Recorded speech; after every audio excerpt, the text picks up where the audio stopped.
نشهد أن سيدنا ونبينا ومولانا محمدا صلى الله عليه وسلم عبده ورسوله. قال الله تعالى: وما آتاكم الرسول فخذوه وما نهاكم عنه فانتهوا. وقال الله تعالى: الذين يتبعون الرسول النبي الأمي الذي يجدونه مكتوبا عندهم في التوراة والإنجيل. قال رسول الله صلى الله عليه وسلم: لا يؤمن أحدكم حتى أكون أحب إليه من والده وولده والناس أجمعين.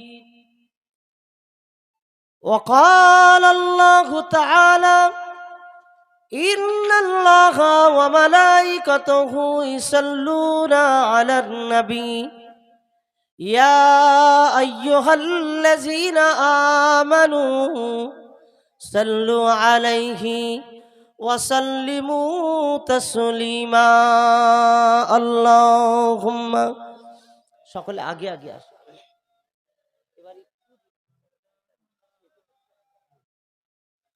وعلى آله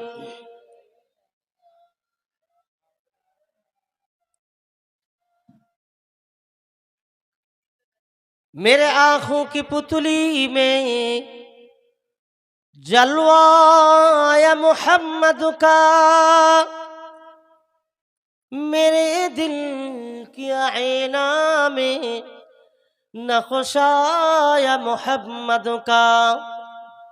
कोई जन्नत में जाएगा, कोई दोज़ख में पहुँचेगा, मदीना की तरफ दौड़ो दीवाना मोहम्मद का। अल्लाहुम्मा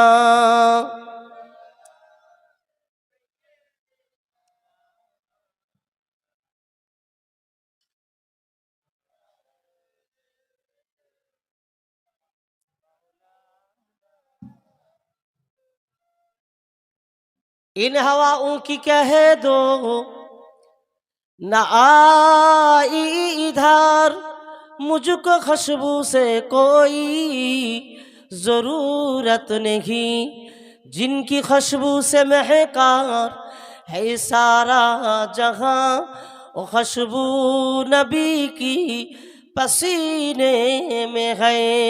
अल्लाहुम्मा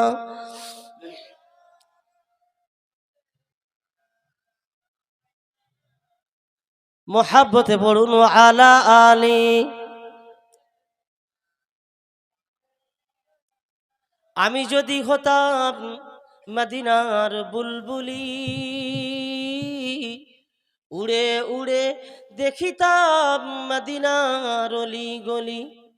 आमी जदि हताम मदिनार बुलबुली, उड़े उड़े देखिताम मदिनार अली गली। সদ্য শুনিতাম মদিনার নববীর আযান, সুরে সুরে ঘুরিতাম মদিনার আসমান। আল্লাহুম্মা একটু প্রেসার বাড়াবে, যেন বেশি করতে হচ্ছে। হ্যাঁ, প্রেসার বাড়ান, প্রেসার গমগমে একটা ভাব আসে।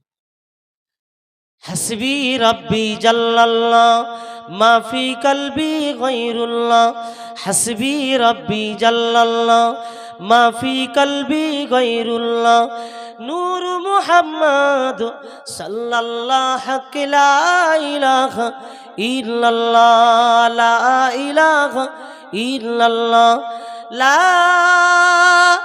इलाहा ইল্লাল্লাহু মুহাম্মাদুর রাসূলুল্লাহ। আল্লাহুম্মা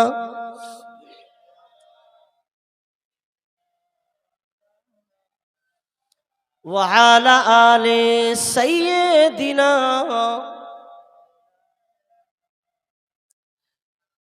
সম্মানিত আজকে শ্রদ্ধেয় আমার পাশে বসে থাকা এই মাহফিলের সভাপতিত্ব করছেন যিনি আপনাদের এলাকার সুসন্তান জনাব হযরত মাওলানা আলহাজ শাহাবুদ্দিন সাহেব, দিগার উলামায়ে কেরাম, আজকে বাংলার সুনাম ধন্য আমার প্রিয় ভাই পশ্চিমবঙ্গ ওলামা বোর্ডের ভাইস প্রেসিডেন্ট, রাজ্যের ওলামাদের সাংগঠনিক একটি অন্যতম দায়িত্ব পালন যিনি করছেন জনাব হযরত হাফেজ মাওলানা সাইফুল্লাহ সাহেব, দিগার উলামায়ে কেরাম, সমাবেত আজকে মধুসূদনপুর গ্রামে ছুটে আসা আমার ভালোবাসার মুরব্বিয়ানে কেরাম, আশেপাশে গ্রাম থেকে যত আমার যুবক ভাই এসেছেন, মুরব্বীরা এসেছেন, পর্দানাশীল আম্মা জান ও বোনেরা, সকলের প্রতি আমার হৃদয় ভরা ভালোবাসা নিয়ে শ্রদ্ধা নিবেদন করছি। ছোটদের প্রতি স্নেহ ভালোবাসা জানিয়ে আল্লাহ পাকের দরবারে লাখো শুকরিয়া আদায় করছি যে আল্লাহ পাক আমাদের তার নবীর উম্মাত হিসাবে আল্লাহ আমাদেরকে জায়গা করে দিয়েছেন। বলুন না একবার আলহামদুলিল্লাহ। আজকে আমরা দেখতে পাই সারা পৃথিবীতে যে নবীর বিরোধিতা করে একটা কওম, একটা শ্রেণী সর্বদা প্রচেষ্টা করে চেষ্টা করছে আল্লাহর হাবিবের নামকে পৃথিবী থেকে মুছে দেওয়ার, কিন্তু দিন যত গড়াচ্ছে আল্লাহ তত আমার নবীর নামকে আল্লাহ পাক আরো বুলন্দ করে দিচ্ছেন। জোরে বলা যাবে না? আমরা দেখেছি যা আমরা কোনোদিন উপলব্ধি করতে পারিনি। পাড়ায় পাড়ায়, রাস্তাঘাটে, বাজারে, শহরে আই লাভ মুহাম্মদ সাল্লাল্লাহু আলাইহি ওয়াসাল্লাম লিখে কি সুন্দরভাবে ঝুলিয়ে রেখেছেন যুবকেরা। ভালোবাসার একটি বহিঃপ্রকাশ ঘটাচ্ছেন। অর্থ এটাই যে আমি নবীকে ভালোবাসি। এই কথাটা বলা কি পাপ নাকি? এই কথাটা কি লেখা পাপ? তো এ কথাটা লেখা যায়, বলা যায়, প্রচার করা যায়। যে কারণে ইউপির অপদার্থ সরকার কিছু মুসলমানকে ধরে ধরে নিয়ে এই কথা লেখার কারণে তাদের নামে কেস দিয়ে তাদেরকে অপদস্থ, অপমানিত করার চেষ্টা করেছে। কিন্তু সারা পৃথিবীর লক্ষ লক্ষ কোটি কোটি মুসলমান, তাদের হৃৎপিণ্ড হলো আমার নবী পাক। আল্লাহর হাবিব ছাড়া আমাদের জীবনের কোনো মূল্য নেই। আমরা সব কিছু উজাড় করে দিতে পারি, এটা তো আমাদের কাছে ছোট। আমরা উজাড় করে দিতে পারি নবী পাকের জন্য আমাদের জীবনকে। জোরে বলা যাবে না? আর একটু জোরে হবে না? নারে তাকবীর, নারে তাকবীর। মধুসূদনপুর যুবকেরা কি আসবে না? একটু তাকবীর দেবেন না? নারে তাকবীর। এসআইআর আজকের থেকে শুরু না, রাজ্যে বিভিন্ন জায়গা ফর্ম টরম সব দেওয়া চলছে। তাতে করে মানুষের ব্রেন খারাপ হয়ে গেছে অনেকেরই। কি হবে, কাগজ কই, সব পুরাতন। মা বাপের অনেকেই সব বৃদ্ধাশ্রমে রেখে দিয়েছে, মা বাপের খোঁজ খবর নেয় না বলে বৃদ্ধাশ্রমে দিয়েছে। অথচ সেই মা বাপের নাম 2002 সালে আছে কিনা খুঁজছে।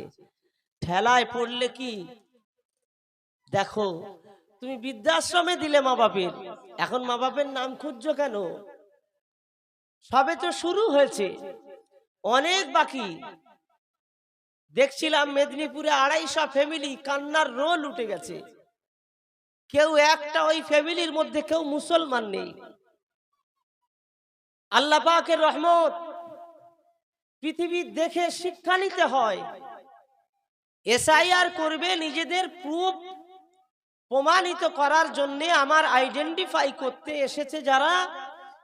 আমার দাদুর কবর আছে, আব্বার কবর আছে, আমার মুরব্বীদের এখানে বাসস্থান আছে, তারপরেও মানুষ আতঙ্কিত আছে না নাই? তারপরেও মানুষ আতঙ্কিত হচ্ছেন, কারণ না জানি আমার যথাযথ আইডেন্টিফাই করে আমাকে ভারতের আমি যে একজন সিটিজেন নাগরিক সেটা থেকে যদি বাদ দেয় তাহলে আমি বিপদে পড়ে যাব। তো দুনিয়ার মানুষ ভারতবাসী হিসাবে ভারতের সিটিজেন থাকতে চায়, তার প্রুফ নাম থাকবে, এটা তার দাবি। তার জন্য আমাদেরকে আইডেন্টিফাই করতে হচ্ছে কাগজ কলম বার করে নিয়ে। 70 বছর বয়স, 80 বছর বয়স, তাও আপনার কম্পিউটারে গিয়ে কাগজ জেরক্স করতে হচ্ছে। কি বিপদ দেখো দিন দেখি। আরে 80-90 বছর বয়স হলে কদিন পরে তো ওদিকে আর একটা জগৎ জাগছে, সময় হয়ে গেছে প্রায়।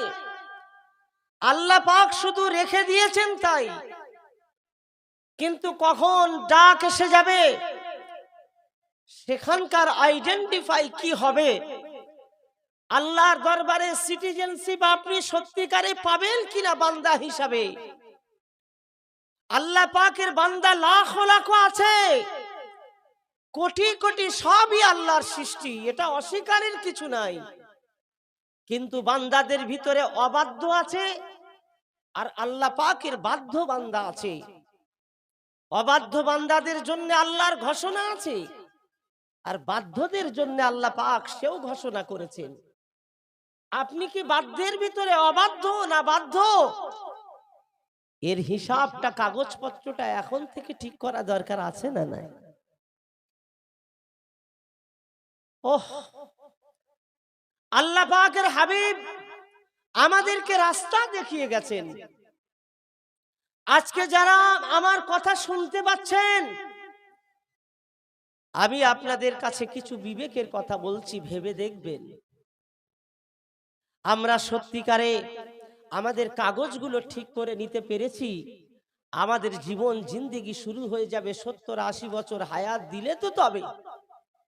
কিন্তু আজকে আছি, কালকে থাকবো কিনা এর তো কোনো নিশ্চয়তা আমাদের কাছে নাই। আছে গো, বড় কঠিন একটা বিষয় আমাদের সামনে। হয়তো ভাবছেন কে দেখবে না দেখবে, অত ভেবে চিনতে লাভ নেই। তাহলে তো আপনি যদি এই বিশ্বাসের বিশ্বাসী না হন, আমানতু বিল্লাহি ওয়া মালাইকাতিহি ওয়া কুতুবিহি ওয়া রাসূলিহি ওয়াল ইয়াউমিল আখির, আখিরাতের প্রতি যদি আপনি বিশ্বাসী না হন, আপনার নিয়ে আমার বক্তব্যও নেই, প্রশ্নও নেই। কেন কথা বলে লাভ কি আছে? আর যদি বলেন হ্যাঁ আখিরাতের প্রতি বিশ্বাসী আমি, তাহলে আপনাকে আজকে বসে কাগজটা ঠিক করে নিতে হবে। আল্লাহ পাক রব্বুল আলামিন তার বাধ্যদের সম্পর্কে বলেছেন, আল্লাহ পাক রব্বুল আলামিন তার অবাধ্যদের সম্পর্কেও জানিয়ে দিয়েছেন। আল্লাহ পাক রব্বুল আলামিন বললেন, আমিনান নাসি মান ইয়াকুলু আমান্না বিল্লাহ, এবং যারা মুখে বলে আমি আল্লাহর বাধ্য, ওয়াবিল ইয়াউমিল আখিরি, আখিরাতের প্রতি বিশ্বাসের কথা সে স্বীকার করে, কিন্তু আমা হুম বিমুমিনিন, আমার আল্লাহ বললেন না ওরা মুমিন নয়, ওরা আসলে বাধ্য নয়, দুনিয়ায় মানুষকে ধোঁকা দিয়ে দুনিয়াতে দেখিয়ে চলার মানুষ। ও মধুসূদনপুরের যুবকেরা, জওয়ানেরা, আল্লাহ নবী দিন ও দুনিয়ার বাদশা হাবিবুল্লাহ আল্লাহ পাক তার উপরে কোরআন নাজিল করলেন। আল্লাহ পাক কোরআন নাজিল করে বললেন, ওয়ালাকাদ জারানা লিজাহান্নামা কাসীরাম মিনাল জিন্নি ওয়াল ইনসি লাহুম কুলুবুল লা ইয়াফকাহুনা বিহা ওয়া লাহুম আ'ইনুন লা ইবসিরুনা বিহা ওয়া লাহুম আযানুন লা ইয়াসমাউনা বিহা উলাইকা কাল আনআম বাল হুম আদাল। আমি আল্লাহ পাক আমার সৃষ্টিতে দুইটা গোষ্ঠীকে আমি আল্লাহ আমার ইবাদত করার জন্য আমি আমি সৃষ্টি করেছি, আমি জিন জাতিকে বানিয়েছি একমাত্র আমার ইবাদতের জন্য, আমার হুকুম পালনের জন্য তাদেরকে বানিয়েছি। ও আল্লাহর মা বাবা, আল্লাহ বান্দিরা, ও জওয়ানেরা, যুবকেরা, আজ সময় নষ্ট আপনি করবেন না। এখানে এসে সময় না নষ্ট করি সময়টা অতিবাহিত করুন। আমার নবীর মাহফিলে এসে বসে যান। আল্লাহর হাবিবের উপরে কোরআন নাজিল করলেন। ও আমার নবী, আমি মানুষ জাতিকে বানিয়েছি আমার ইবাদতের জন্যে, কিন্তু যারা আমার কথা শুনেও শোনে না, যারা আমার বিষয় দেখেও দেখে না, যাদের কান আছে অবাধ্য হয়ে যারা পৃথিবীতে চলে, না শোনার ভান করে যারা পৃথিবীতে চলে, না দেখার ভান করে যারা পৃথিবীতে চলে, আমি আল্লাহ পাক রব্বুল আলামিন জানিয়ে দিলাম, বালহুম আদান, ওরা আসলে মানুষ বটে, ওরা আসলে চেহারায় মানুষ বটে, কিন্তু আমি আল্লাহ পাক বলছি ওরা মানুষ নয়। চেহারায় মানুষ, দেখতে মানুষ, বাস্তবতায় মানুষ, কিন্তু আমার দরবারে মানুষ হিসাবে গণ্য হবে না। তো মানুষ হিসাবে যদি গণ্য না হই, তাহলে আল্লাহ পাকের দরবারে যখন এই সিটিজেনশিপ আল্লাহর বান্দা কিনা, যখন আল্লাহ যাচাই বাছাই করবে এসআইআর করে, তখন আমরা মানুষের খাতায় থাকবো না অন্য কিছুতে? কি বুঝলাম? নিশ্চয়ই আমার কথা বুঝেছেন আপনি। আমাদের আগে হিসাব করে নিতে হবে, আমি যা করেছি বা যা করছি এগুলো ঠিক না বেঠিক, এগুলো বিনিময়ে আমার নামটা কেটে গেছে না আছে? আমার নামটা যদি থাকে তো আলহামদুলিল্লাহ। মুহাব্বতে দরুদ শরীফ, আল্লাহুম্মা।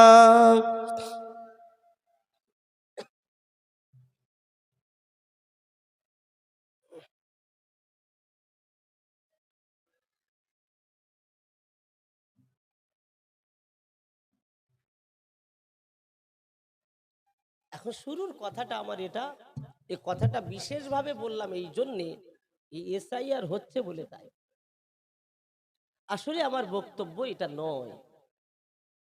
আমার বক্তব্যের বিষয়ে আমি কোরআনের আয়াত তেলাওয়াত করেছি। যে কোরআনের আয়াতকে সামনে নিয়ে আমার আলোচনা সময় মতো আমি ইনশাআল্লাহ আগিয়ে নিয়ে যাওয়ার চেষ্টা করব। আল্লাহ যেন তৌফিক দেন কথা বলার। জোরে বলুন আল্লাহুম্মা আমিন। পিছনে যারা আসবেন পিছনে বসবেন, সামনে যারা আসবেন সবসময় চেষ্টা করুন, যুগ আর নেই, আপনাকে খালি ডাকতে হবে। এখন আপনাকে আগাতে হবে। কি হবে? আমাকে আপনাকে আগাতে হবে। সময় আর বাকি নেই যে ডাকবে আপনাকে। আপনি না আসলেন তাতে কি, কিন্তু আল্লাহ পাক বললেন আমার দিকে আগাও, আমি আল্লাহ তোমার দিকে আমার কুদরতি, আমার রহমত আগিয়ে দেব। জোরে বলা যাবে না? কারা কারা রহমত পান একটু ফাঁকা জায়গাগুলো একটু আগিয়ে আসতে পারেন কি? দেখেন, কলেমা জিকির করতে করতে আসেন, লা ইলাহা ইল্লাল্লাহ, লা ইলাহা ইল্লাল্লাহ, লা ইলাহা ইল্লাল্লাহ, সুবহানাল্লাহ, আলহামদুলিল্লাহ, সুবহানাল্লাহ, আলহামদুলিল্লাহ, লা ইলাহা ইল্লাল্লাহ, লা ইলাহা ইল্লাল্লাহ, মুহাম্মাদুর রাসূলুল্লাহ। আজকে আমার মায়েরা বোনেরা তারা আসবেন, সারাটা জীবন স্বামীর খেদমত করতে করতেই জীবনটা গেল, বাচ্চাদের মানুষ করতে করতে জীবনটা গেল। আমার মায়েরা খবর রাখে না কি হতে চলেছে আর কি হবে। আমার মায়েদেরকে বলবো, হ্যাঁ বাচ্চা মানুষ করতে হবে, স্বামীর সেবা করতে হবে, কিন্তু স্বামীও স্ত্রীর সেবা করতে হয়। ওই হাদিসটা আজকে আপনাদেরকে শিখিয়ে দেব। সব সময় আপনারা স্বামীর সেবা করবেন এটা কিন্তু নয়, স্বামীরও উচিত স্ত্রীকে সেবা করার। কিয়ামতে একসাথে যেন দুজনেই নাজাত পায়। শুধু স্ত্রী সংসার করবে আর স্বামী ইবাদত করবে, তা কোনোদিন হতে কি পারে? কোনোদিন হতে পারে না। আল্লাহ পাক রব্বুল আলামিন কোরআন পাকে বললেন, ওয়ামা আতাকুমুর রাসূলু ফাখুযুহু ওয়ামা নাহাকুম আনহু ফান্তাহু। আমি আমার হাবিবকে তোমাদের কাছে পাঠিয়েছি। আমার হাবিবুল্লাহ তোমাদের কাছে যেটা আদেশ করবেন, ও আমার বান্দা বান্দিরা, আমি আল্লাহ আমার পরিচয়ে তোমরা যদি মুসলমান হও, আমার বান্দা বান্দিরা, আমার পরিচয়ে দিয়ে তোমরা যদি মুসলমান হও, তোমাদের ঈমান যদি আমি আল্লাহ আমার প্রতি যদি তোমরা রাখো, আমি আল্লাহ পাক তোমাদের কাছে আদেশ করে দিলাম, আমার রাসূলুল্লাহ তোমাদেরকে যেটা বলবেন, আমার হাবিব আমার নির্দেশনায় তোমাদেরকে যেটা শোনাবেন, যে পথে যেতে বলেছেন, ওই পথের পথিক তুমি যদি হতে পারো, তাহলে তুমি সফল কাম। আর তুমি যদি আমার রাসূলুল্লাহর নিষেধগুলো বর্জন করো, আমার হাবিবুল্লাহ যেটা মানা করেছেন, আমার হাবিব যেটা নিষেধ করেছেন, ওই নিষেধটাকে যদি মেনে নিতে পারো, বর্জন করে নিতে পারো, তাহলে তুমি প্রকৃত ঈমানদার মুসলমান হয়ে গেছো। আল্লাহ পাক রব্বুল আলামিন বললেন, এ আমার বান্দা বান্দিরা, আমি আল্লাহ আমাকে পেতে চাও, আমি আল্লাহ আমাকে পেতে চাও। আজকে আমার আল্লাহর হাবিবের মাহফিলে বসে আল্লাহ পাওয়ার মাধ্যম আপনাদেরকে শোনাবো। আল্লাহকে কিভাবে আপনি পাবেন? পৃথিবীতে সকলেরই আশা আল্লাহর জান্নাতের বাসিন্দা হবেন। আল্লাহ পাক বললেন, আমার জান্নাতের বাসিন্দা হওয়ার জন্যে আমার খুশি এবং আমার রাজির প্রয়োজন হয়। আমার খুশিটা কেমনে তুমি করবে? আমার খুশি করার রাস্তা তোমাকে আমি আল্লাহ জানিয়ে দিলাম। এ আমার বান্দারা, আমি আল্লাহ পাক তোমাকে জানিয়ে দিলাম, যাও যাও যাও যাও, আমার রাসূলের দরবারে চলে যাও।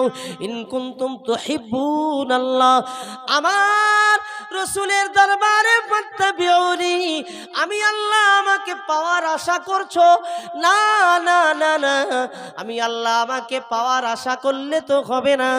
তোমাকে পেতে গেলে হাবিবুল্লাহ দরবারে চলে যাও, আমার হাবিবের ইত্তেবা করো, অনুসরণ করো, আমার হাবিবের কথা তুমি মেনে নাও। আমার হাবিবের কথা যখন মেনে নিতে পারবে, ফাত্তাবিউনি ইউহিব্বুকুমুল্লাহ, আমি আল্লাহ পাক তোমার উপরে যখন খুশি হয়ে যাব, আমি আল্লাহ দেখতে থাকবো কেমনে তুমি মানো, আমি আল্লাহ দেখতে থাকবো তুমি কেমনও তুমি বিশ্বাস করো। হাবিবকে কেমন ভালোবেসেছো, এটা আমি আল্লাহ আমি বারবার দেখব। যেদিন তোমার উপরে খুশি হয়ে যাব, ওই দিন আমি আল্লাহ আমার আসমানে আমার ফেরেশতাকে ডাকবো, ও আমার ফেরেশতা জিবরাইল, ও আমার ফেরেশতা জিবরাইল, জানো আজ আমি অমুক গ্রামের ফুলান ইবনি ফুলান, ওই যে মধুসূদনপুর গ্রামের অমুক বাপের অমুক সন্তানকে ভালোবেসেছি, তুমি ভালোবেসে নাও, তুমি মোহাব্বত করে নাও। ও জিবরিল, যাও যাও, তুমি ভালোবেসে নিয়ে 7 আসমানে তুমি জানিয়ে দাও।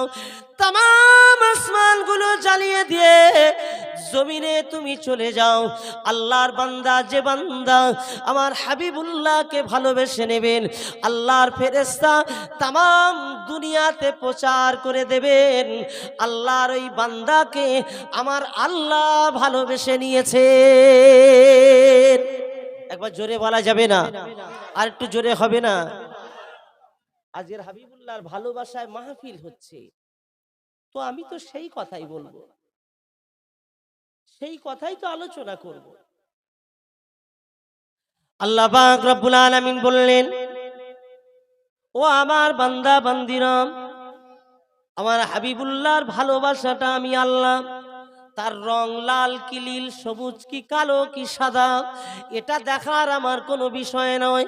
ভালোবাসার রং কোনোদিন বোঝা যায় না, ভালোবাসার কোনো রং হয় না। ভালোবাসার জন্যে বাস্তব নিদর্শন তুলে ধরতে হয়। ও আমার বান্দা বান্দিরা, তুমি আমাকে কেমন ভালোবাসো, আমার হাবিবুল্লাহকে কেমন মোহাব্বত করেছো, তোমার চলনে আমি বুঝতে পেরে যাব, তোমার চলনে আমি আল্লাহ বুঝতে পেরে যাব আমার হাবিবকে যে প্রকৃত ভালোবেসে নেবে, আমি আল্লাহ পাক রব্বুল আলামিন ওই বান্দার আমি আল্লাহ খুঁজে খুঁজে ভালোবেসে নেব। ভালোবাসা কখনো জোর করে পাওয়া যায় না।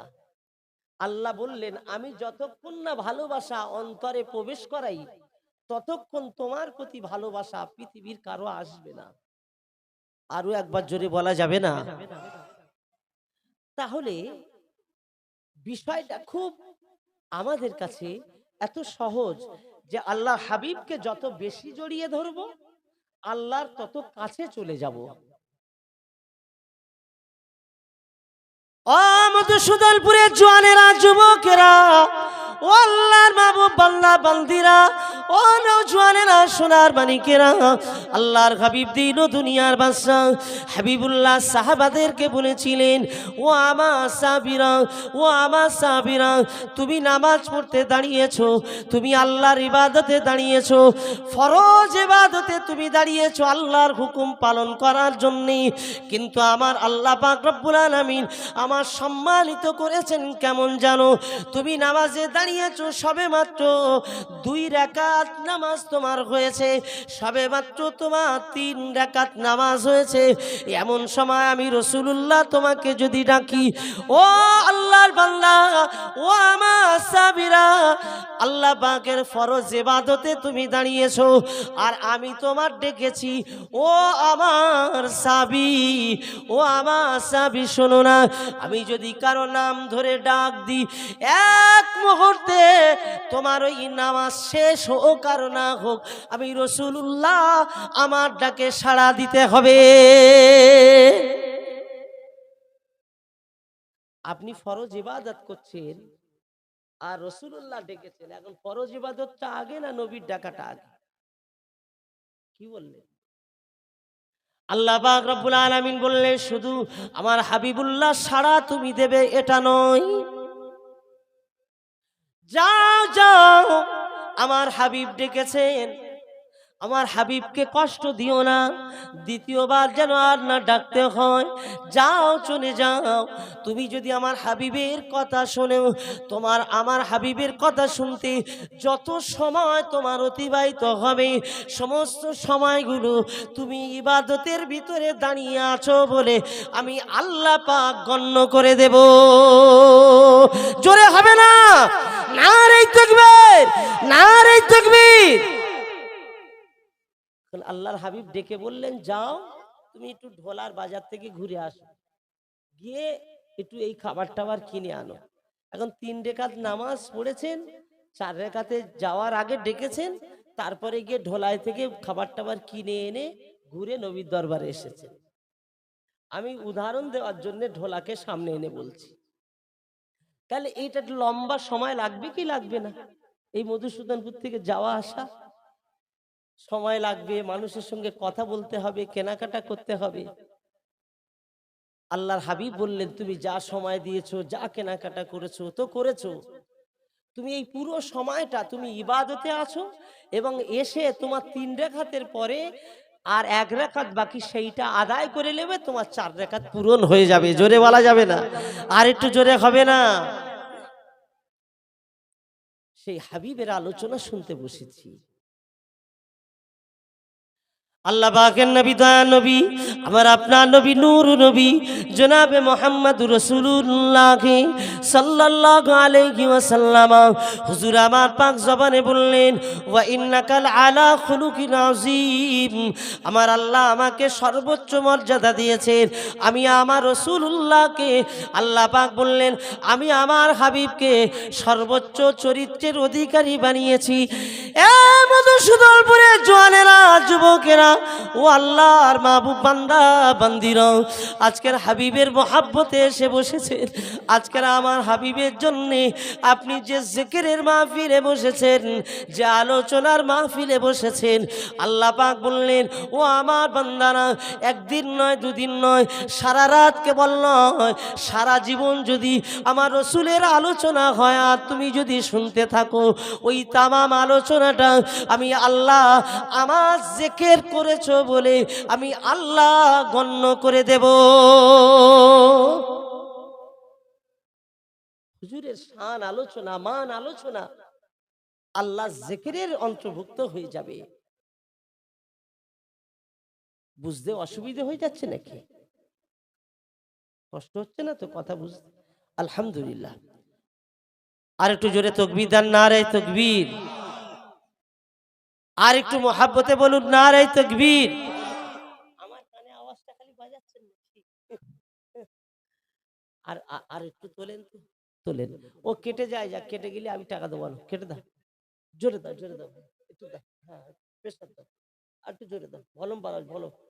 হ্যাঁ, গেন উঠছে, এটা কানের কাজ দিয়েছেন কেন? ওই দিকে ঘুরিয়ে দিলে আর গেন উঠবে না। একটু মহাব্বতে তাকবীর দেন, নারে তাকবীর। আর একটু মহাব্বতে বলুন, নারে তাকবীর। যেন আমাকে চিল্লে চিল্লে বলতে হচ্ছে না, আস্তে আস্তে বলবো তো মাঝে মাঝে। হ্যাঁ, মাশাআল্লাহ, ঠিক আছে, ভালো মাইক, কিন্তু চেপে রেখেছে জানেন, চেপে রেখেছে। আলহামদুলিল্লাহ। আমার ভাইরা যারা আশেপাশে আছেন, কথাটা বুঝুন। কি কথা বলছি? যে হুজুরের আল্লাহ শানটাকে কোন স্তরে আল্লাহ তাআলাকে দান করেছেন, যে স্তরের পরে আর কোনো স্তর আসে না, যদি বলা যাবে না, যে জায়গার পরে আর কোনো জায়গা আসে না। আল্লাহ তাআলাকে সিরাজাম মুনীরা করেছেন, জোরে বলুন। আল্লাহ তাআলাকে আল্লাহ নবী দিকে সরদার করেছেন, খাতামান নবিয়্যিন করেছেন, আল্লাহ পাক রহমাতাল লিল আলামিন করেছেন। আল্লাহ আমার রাসূলকে নবী দিকে শিরোমণি করে আল্লাহ তাআলাকে ইমামুল মুরসালিন করেছেন, জোরে বলা যাবে না। আল্লাহ তাআলাকে শাফিউল মুজনাবিন করেছেন, জোরে বলা যাবে না। নারে তাকবীর। তিনি শাফাআতের কান্ডারি। তানার শাফাআত দরকার আছে না? শাফাআত ছাড়া আমরা কেউ পার পাবো না। আল্লাহ পাকের হাবিব দয়া নবীর উম্মত হিসাবে আপনি দুনিয়াতে মুসলমান ঘরেতে আল্লাহ পাক আপনাকে পাঠিয়েছেন। ও আল্লাহর মাহবুব বান্দা বান্দিরা, ও নওজওয়ানেরা, সোনার বালিকেরা, আল্লাহ পাকের হাবিব দয়া নবীকে পাওয়ার জন্য আপনার আমার প্রচেষ্টা কতটুকু, আপনি আমি কেমনটা ভালোবাসি, আপনি আমার জীবনে আমাদের প্রচেষ্টা কতটা আছে, সেটা আল্লাহ পাক বুঝে যাবে না, আল্লাহ পাক জানতে পারছে কি পারে না।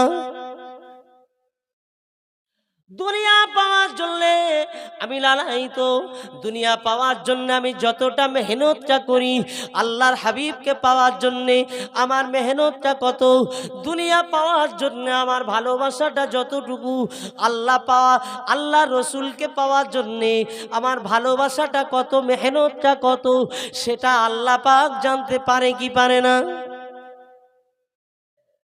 ভাবছি আল্লাহ তো বোঝে না। নাউজুবিল্লাহ। আল্লাহ পাক রব্বুল আলামিন বললেন, এ আমার বান্দা বান্দিরা, আমি আমার একজন নবীকে দুনিয়াতে পাঠিয়েছিলাম, আমি আমার একজন নবীকে দুনিয়াতে পাঠিয়েছিলাম। সেই বংশেতে আমি আল্লাহ তার ঔরসে আরো দুইজন নবীকে পাঠালাম। ইসমাইলকে পাঠালাম, ইসহাককে আমি আল্লাহ পাঠালাম। ও আমার বান্দা বান্দিরা, জানো আমি আল্লাহ পাক আমার কাবা সংস্কারের জন্য আমি বলেছিলাম, আল্লাহ পাকের নবী ইব্রাহিম খলিলুল্লাহ কাবা সংস্কার করে বলেছিলেন, রব্বুল আলামিন আল্লাহ পাক আমার একটা চাহিদা আছে, আল্লাহ আমার বংশেতে আমার ঔরসে একজনকে নবী করে পাঠাবেন। রব্বানা ওয়া বা'আস ফীহিম রাসূলাম মিনহুম ইয়াতলু আলাইহিম আয়াতিকা। এ আল্লাহর মাহবুব বান্দারা, আজ থেকে 4000 বছর অতিক্রম করে ফেললো, আজ থেকে 4000 বছর হয়ে গেল। হুজুর আমার আল্লাহর হাবিবের জন্য নবী ইব্রাহিম তিনি দোয়া চাইছেন, আল্লাহ আমার কিছুই দরকার নাই, আমার বংশেতে আমার ঔরসে যেন একজন নবী আসেন, তানার কাজ হবে ওয়াইজাক্কিহিম, মানুষের অন্তরকে পরিশুদ্ধ করে দেবেন, মানুষের অন্তরকে পবিত্র বানিয়ে দেবেন। আল্লাহ পাক ওই রকম একজনকে আমার বংশেতে নবী করে পাঠাবেন। আমার ঔরসে আসবে, তিনি এসে কি করবেন? বড় অট্টালিকার মালিক হবেন না, মানুষের অন্তরকে সাফ করে দেবেন। দোয়া চাইছেন কবে? আমি বোঝাতে চাইছি, দোয়া চাইছেন কবে? 4000 বছর আগে।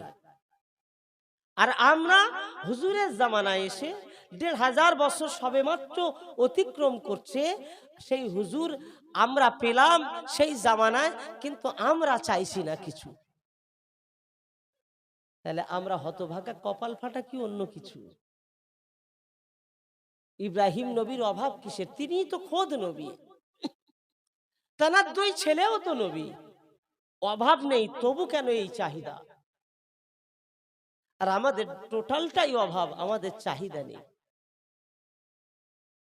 কি ঠিক না ভুল বলছি? আল্লাহ পাক রব্বুল আলামিন বললেন, বান্দা শোনো, মধুসূদনপুর গ্রামে জওয়ানেরা, যুবকেরা, ও আমার আম্মা জানেরা, মনে রাখুন, আল্লাহর হাবিবকে পাওয়ার জন্য নিজেকে বিলীন করে তুলুন। আমার নবী পাকের মহাব্বত অন্তরে জায়গা করুন। দুনিয়ার সব কিছু থাকবে, আমার হাবিবুল্লাহ যদি না থাকে, দুনিয়া থাকা কোনো লাভ হবে না। আর আমার হাবিবুল্লাহ যদি আপনার অন্তরে জায়গা পেয়ে যায়, আল্লাহ পাক দুনিয়াটা আপনাকে পাইয়ে দেবেন। আল্লাহর হাবিবকে অন্তরে জায়গা করে তুলুন, হুজুরকে জায়গা করে নিন। আমার নবী পাক দয়া নবী বললেন, আল্লাহ পাক রব্বুল আলামিনের নবী, আখির জামানার নবী, আমি আমার জন্য দোয়া চেয়েছেন, আমার জন্য দোয়া করেছিলেন ইব্রাহিম খলিলুল্লাহ। আমার আদি পিতা ইব্রাহিম খলিলুল্লাহ দোয়া চেয়েছেন এবং বলেছিলেন, আল্লাহ আমার বংশেতে, আমার ঔরসে আল্লাহ এই বংশেতে আপনি পাঠাবেন। আল্লাহ পাক আমার দোয়া, আল্লাহ পাক ইব্রাহিম নবীর দোয়া কবুল করে নিয়েছেন। আমি রাসূলুল্লাহ তার সাক্ষী দিয়ে দিলাম। দাওয়াত ইব্রাহিমা ওয়া বাশারাতু ঈসা আলাইহিস সালাম। আল্লাহ নবী ইব্রাহিম দোয়া করেছেন, আর ঈসা নবী আমার জন্য সুসংবাদ দিয়েছেন। এই দুনিয়ার মানুষেরা, আমি তোমাদেরকে জানিয়ে দিলাম, শেষ নবী আসবেন, আখির জামানার নবী আসবেন, হুজুর আসবেন। আল্লাহ পাক রব্বুল আলামিন তানাকে পাঠাবেন। তিনি এমন একজন হবেন, আল্লাহ তানাকে রহমাতাল লিল আলামিন বানাবেন। তোমরা দুনিয়াতে না হাবিবুল্লাহকে পেলে অন্য কিছু আর করো না, হাবিবের অনুসারী তোমরা হয়ে যাবে। হযরতে ঈসা রূহুল্লাহ তিনি বলে গেছেন, আমার রাসূলুল্লাহ বললেন, আমার জন্যে আগে থেকে আল্লাহ পাক ঘোষণা করে দিয়েছেন এই দুনিয়ায় আমি যে আসবো, ঘোষণা হয়ে গেছে আগে থেকে। ও নওজওয়ানেরা, যুবকেরা, ও আমার নবীর মুহাব্বতের মানুষেরা, মনে রেখে দিন, আল্লাহর হাবিব নূর নবী, আমার আপনার হাবিব হুজুর আমার জনাবে মুহাম্মদুর রাসূলুল্লাহ সাল্লাল্লাহু আলাইহি ওয়াসাল্লাম এই জগতে আগমন করার জন্য আল্লাহ পাক রব্বুল আলামিন আগে থেকে নির্বাচিত করেছেন। আল্লাহ আগে থেকে ঠিক করে রেখেছিলেন কোথায় পাঠাবেন, কোন ঘরে পাঠাবেন। আম্মা জান আমেনার ঘরেতে পাঠিয়ে দিবেন। আল্লাহ পাক আমার নবী পাকের আব্বা আব্দুল্লাহকে আল্লাহ তানাকে আব্বা বানাবেন। ভাগ্যবান একজন ছেলে হিসাবে মক্কা জমিনে কুরাইশ বংশী হাশিমি গোত্রে তিনি আসবেন।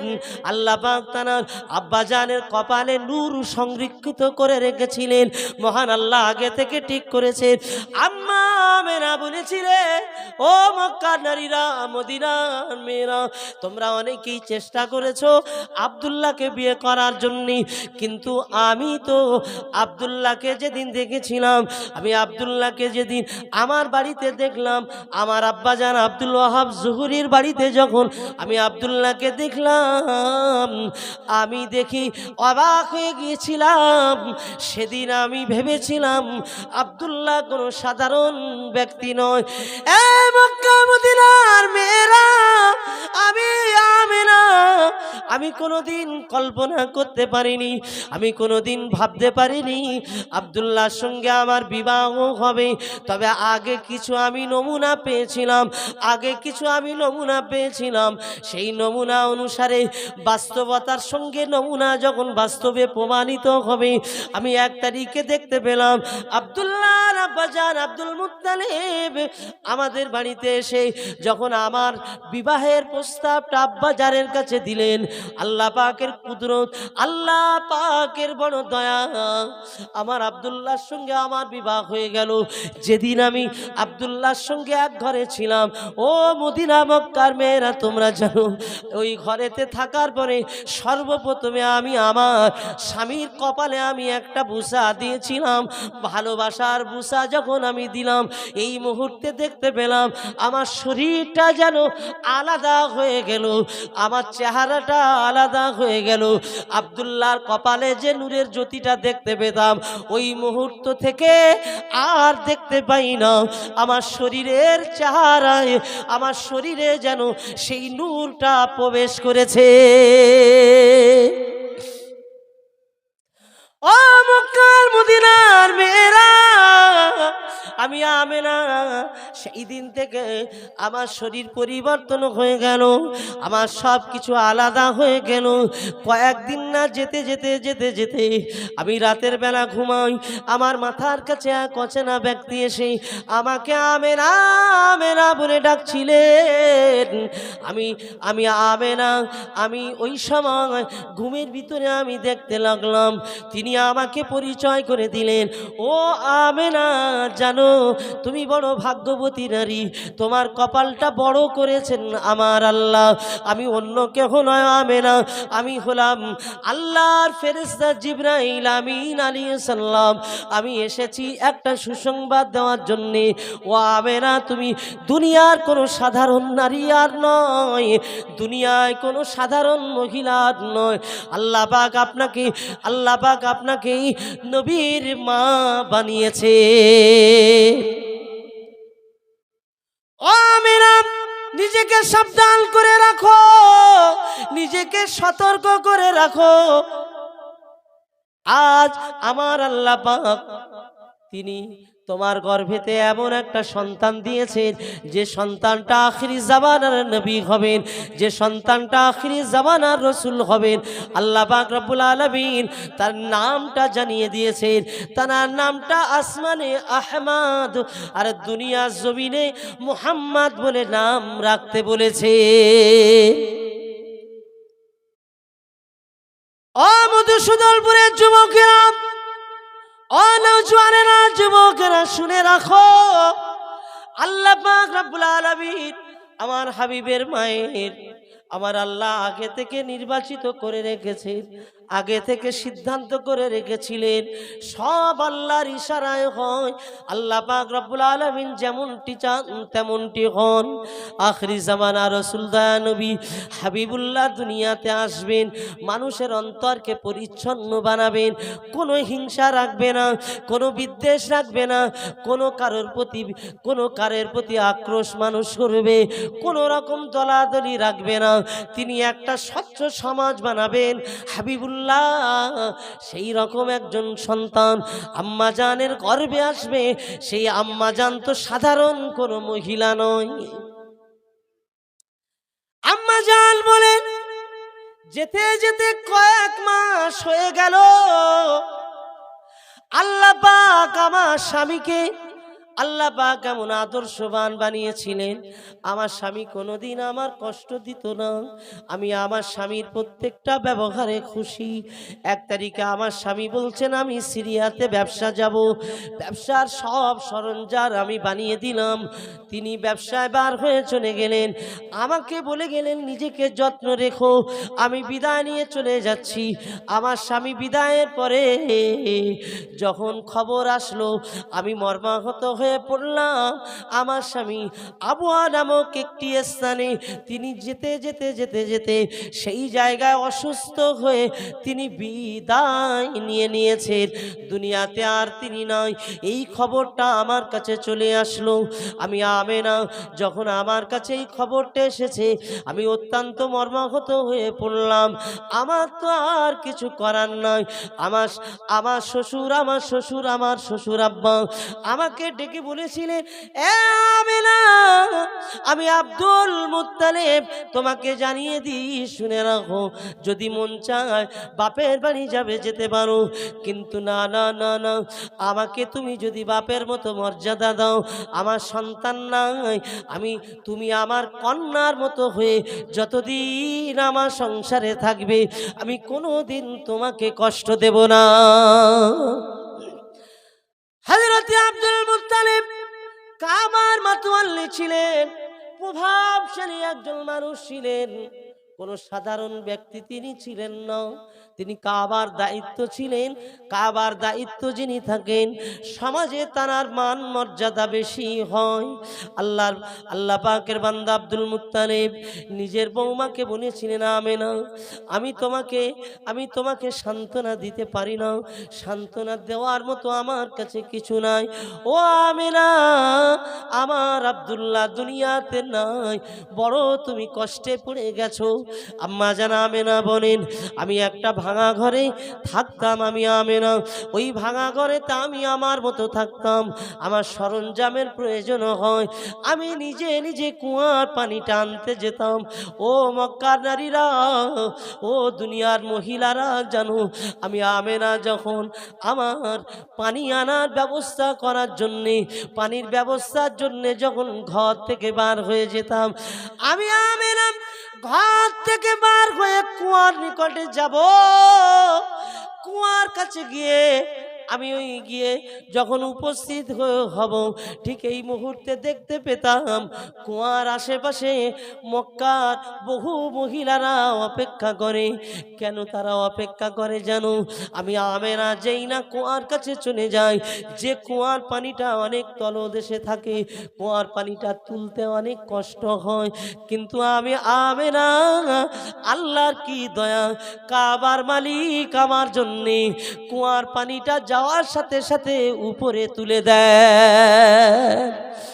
সিরাতে ইবনে হিশামে হযরত ইবনে হিশাম রাহমাতুল্লাহ আলাইহি লিখেছেন, আমেনা যখন কুয়ার কাছে যেতেন, আল্লাহ পাক রব্বুল আলামিন ফেরেশতাদেরকে আদেশ করতেন, আল্লাহ পাক পানিকে আদেশ করে দিতেন, এ পানি, আমার নবীর আম্মা আমেনা কুয়ার কাছে পানিটা টেনে টেনে তুলবে, কষ্ট হবে না, না, আমার হাবিবুল্লাহর মাকে কষ্ট দেওয়া যাবে না। মুহূর্তের ভিতরে কুয়ার পানি উপরে উঠে যায়। পাড়ার মহিলারা বলে, আমেনা, একটু অপেক্ষা করো, একটু অপেক্ষা করো, তুমি চলে গেলে আবার পানিটা নিচে নেমে যাবে, আমাদেরকে একটু সময় দাও না, আমরা যেন একটু পানিটাকে বুড়িয়ে নিতে পারি, আমরা আমাদের মশকটা বুড়াতে পারি। আম্মা জান বলেন, আমি দাঁড়িয়ে থাকতাম, মক্কার পাড়ায় পাড়ায় মহিলারা যারা পানি নিতে আসতেন, আমার দাঁড়িয়ে থাকাতে তারা মশকটা বুড়িয়ে নিত। কিন্তু অনেকেই আমাকে সহ্য করতে পারে নাই, আমার ব্যাপারে অনেক সমালোচনা, আমার ব্যাপারে অনেক কথা তারা কানাঘুষি করে, তারা কানাঘুষো করে। মহিলাদের একটা এমন রয়েছে গো বাবা, কিছু মহিলা এমন আছে, আমার অনেক মার আছে, এর কথা তার, তার কথা তার, সন্দেহ করা মানসিকতা আছে, খালি সন্দেহ করবে, এই তাই ওই সাই, সন্দেহ করে দুনিয়ার গল্প করবে। সন্দেহ করা নিষেধ। আল্লাহ পাক বলেছেন, তুমি সন্দেহ করো না, পিছনে কথা বলো না সন্দেহ করে। ওয়াইলুল লিকুল্লি হুমাযাতিল লুমাযাহ আল্লাযী জামআ মালা ওয়া আদ্দাদা ইয়াহসাবু আন্না মালাহু আখলাদা কাল্লা লাইন বাযান্না ফিল হুতামা ওয়া মা আদরাকা মাল হুতামা। হুতামা নামক জাহান্নামে দিয়ে দেবে।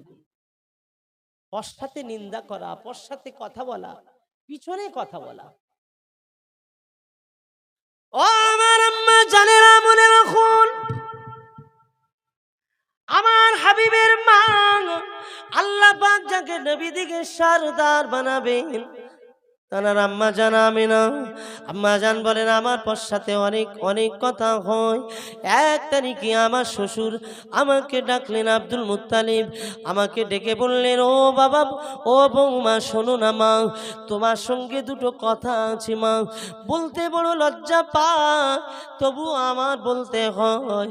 ও গো মা, শোনো না মা, কয়েকটা কথা আমার জানতে হয় মা। ও মা আমেনা, একটু তুমি আমাকে জানাবে মা। পাড়ার মহিলারা অনেক কথা বলে, কানে আসে। ও মা আমেনা, তোমার বিরুদ্ধে যে কথাগুলো বলে, সত্যি কি, তুমি কি এমন? আম্মা জান বলেন, কি কথা? ও আমার আব্বা জান, কি কথা আমাকে বলুন না। বললেন, না মা, তুমি বলো। আমার সন্তান নাই বলে মানুষের কাছে আকর্ষণীয় হওয়ার জন্যে তুমি কি সুন্দর সুন্দর সুন্দর সুন্দর খুশবু মেখে কি রাস্তায় বেড়াও? খুশবু মাখো, আতর মাখো? ও মা মেরা, বলো না মা, তুমি কি আতর মাখো নাকি? ও মা, বলো না মা, তোমার উপরে খুশি হবে দুনিয়ার কোন পুরুষ, তোমার উপরে খুশি হবে এমন কি আতর মেখে বেড়াও কিনা? আম্মা জান ওই সময় ঝরঝর করে কাঁদতে লাগলেন। ও আব্দুল মুত্তালিব, আমার আব্বা জান, আমি আপনাকে আব্বার মতো পূর্ণভাবে শ্রদ্ধা করি। আমার স্বামী আব্দুল্লাহ আমার কাছে না, আমার স্বামী আব্দুল্লাহ দুনিয়াতে বিদায় নিয়েছেন। যান, আপনি চলে যান। আমার স্বামী আব্দুল্লাহর কাছে গিয়ে আপনি একবার শুনে দেখেন, আমার স্বামীর কাছে গিয়ে একবার আপনি শুনুন না। আমি আমিনা, আমাকে আমার আব্দুল্লাহ চেনে, জানে। আমি আমিনা, আমার আব্দুল্লাহ 6 মাসে আমাকে চিনতে পেরেছে। ও আমার আব্বা জান, আমি আমিনা, আমার গায়ে সুগন্ধি মাখাটা তো অনেক পরের কথা। ও আমার আব্বা জান, যেদিন আপনার ছেলে আমার এক ঘরেতে যখন আপনারা একত্রিত করেছিলেন, সেই দিন যখন আমি বুসা দিয়েছিলাম, আমার আব্বা জান বুসা দেওয়ার মুহূর্তে, এক মুহূর্তে আমার শরীরের সমস্ত চেহারা বদলে গিয়েছে, আমার শরীরের অবস্থা বদলে গিয়েছে। আমি এমন অনুভব করলাম, আমি মালিকের শপথ করে বলি, কাবার শপথ করে বলছি, সেই দিন রাত থেকে নিয়ে আজ দিন পর্যন্ত আমার কোনো আতর আর মাখতে হয় না। ওই দিন ওই বুসা দেওয়ার পর থেকে নিয়ে আজ দিন পর্যন্ত আমার তামাম শরীরটা সুগন্ধি হয়ে গেছে। আমি আমার শরীরে কোন রকম সুগন্ধি মাখি না। ও আব্দুল মুত্তালিব, আমার শ্বশুর আমার কোনোদিন সুগন্ধি মাখার প্রয়োজন হয় না। আল্লাহ পাক রব্বুল আলামিন কেন আমাকে আমল করলেন? কেন আমাকে আমল করেছেন? না না না না, আমি প্রায় দিন রাতের বেলা দেখি, আমি প্রায় দিন রাতের বেলা অনুভব করি, আমাকে শিখে যেন বলেন, আমেনা সতর্ক হয়ে থেকো, সাবধান হয়ে থেকো। ও আমেনা, মনে রাখো, তোমার গর্ভে একটা সন্তান আল্লাহ পাক দিয়েছেন, তিনি নবীকুলের শিরোমণি, তিনি বাদশাহদিগের বাদশাহ। আল্লাহ পাক রব্বুল আলামিন দুনিয়াতে পাঠাবেন। আল্লাহ পাক আসমানে তার নাম রেখেছেন আহমদ, জমিনে তার নাম হবে মুহাম্মদ। ও আমার শ্বশুর আব্দুল মুত্তালিব, আল্লাহ পাক জানিয়ে দিয়েছেন, দুনিয়াতে আমার বাচ্চা ভূমিষ্ঠ হলে তার নামটা যেন মুহাম্মাদুর রাসূলুল্লাহ, মুহাম্মদ সাল্লাল্লাহু আলাইহি ওয়াসাল্লাম যেন রাখা হয়। এই যুবকেরা, সোনার মানিকেরা, ও আমার আম্মা জানেরা, আমার হাবিবুল্লাহ দুনিয়া জমিনে আসবেন, আমার হাবিবুল্লাহ দুনিয়াতে আসবেন। আল্লাহ পাক দুনিয়াতে মক্কা জমিনে পাঠাবেন, যে মক্কা জমিন তখন বাক্কা বলে মানুষ জানতো। আল্লাহ পাক কোরআনে বলেছেন বিবাক্কাতা মুবারাকাও ওয়া হুদাল লিল আলামিন। বাক্কা শহরটা বরকতময় শহর, বাক্কা শহরটা বড় বরকতময় শহর। ওই শহরে আমার হাবিবকে আল্লাহ পাক পাঠাবেন, আল্লাহর হাবিব দুনিয়াতে আসবেন। বাক্কা শহর বরকতময় হওয়ার কারণ হলো আমার হাবিব এসেছেন, আমার হাবিব আসবেন, তাই আমার আল্লাহ ওই শহরটা মর্যাদাপূর্ণ করেছে, নাহলে মর্যাদা পেত না। হুজুর আমার দুনিয়ার জমিনে যেদিন এই পৃথিবীর জমিনে আগমন করেন, আম্মা জান আমেনা বলেন আমি দেখতে পেলাম একটি নূরের গোলা আমার কোলেতে আসলো, একটি নূরের গোলা আমার কোলেতে আসলো। খরাজা মিন্নি নূরুন, একটি নূরের গোলা আমার কোলেতে আসলো। ওই নূরের গোলাতে আমি আমেনা আমার নজরে আর বাধা থাকলো না, আমি আমেনা আমার নজরে কোনো বাধা প্রাপ্ত হলো না। আমি শাম সিরিয়ার সকল ঘরগুলো, বড় বড় অট্টালিকাগুলো আমি আমার নজরে দেখতে পেয়েছিলাম। একবার জোরে জোরে বল সুবহানাল্লাহ। ও নওজওয়ানেরা, সোনার মানিকেরা, আজ এই পবিত্র বাগ মাহফিলে বসো, আমার নবীর নূর আল্লাহ পাক আপনার অন্তর যেন ভরে দেন, আমার নবীর নূরে যেন আপনার অন্তরটা আলোকিত হয়ে যায়, আমার নবীর নূরে যেন আপনার অন্তরটা আলোকিত হয়ে যায়। আল্লাহ পাক রব্বুল আলামিন, আল্লাহ পাক আমার হাবিবকে এমন নূরের নবী বানিয়েছে। আল্লাহর হাবিবের জালি মোবারক যেখানে, আমার হাবিব যেখানে শুয়ে আছেন আরাম করেন, হুজুর আমার রওজা মোবারকের যে জালি মোবারকের দিকে তাকালেই আপনার মনে হবে যেন আল্লাহ পাক ওই জালি মোবারকটা আল্লাহ পাক নূরের বানিয়েছে।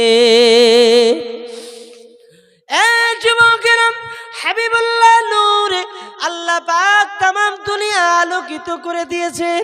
সেই হাবিব আমার দুনিয়ার জমিনে আসলেন, আল্লাহ পাক রব্বুল আলামিন ওই মুহূর্তে দেখতে পাওয়া গেছে, যে মুহূর্তে হুজুর দুনিয়াতে আসলেন সেই মুহূর্তে দেখতে পাওয়া গেছে তামাম পৃথিবীর এমন কেউ বাকি ছিল না জানার, সবাই জেনে ফেলেছে, সবার কাছে খবরটা মেসেজটা চলে গেছে যে এই সময় আখিরি জামানার নবী দুনিয়াতে হাজির হয়ে গেছে। বড় বড় পাদ্রীরা যারা জ্ঞানী ছিলেন, ইহুদিদের পণ্ডিত যারা, এই সমস্ত পাদ্রীরা সকলেই বলে ফেলেছিলেন যে যে নমুনা আমরা পড়াশোনা করেছি, আমরা বাইবেলে পড়েছি, আমরা বিভিন্ন আমাদের মহান গ্রন্থ, নবীদের উপরে যে গ্রন্থ এসেছে সেই গ্রন্থগুলো যা পড়াশোনা করে দেখেছি, তাতে করে আজকের নমুনা দেখে পরিষ্কার আখিরি জামানার নবী পৃথিবীতে আগমন করেছেন। বলুন না সুবহানাল্লাহ। মোহাব্বতে একটু দরুদ শরীফ আল্লাহুম্মা।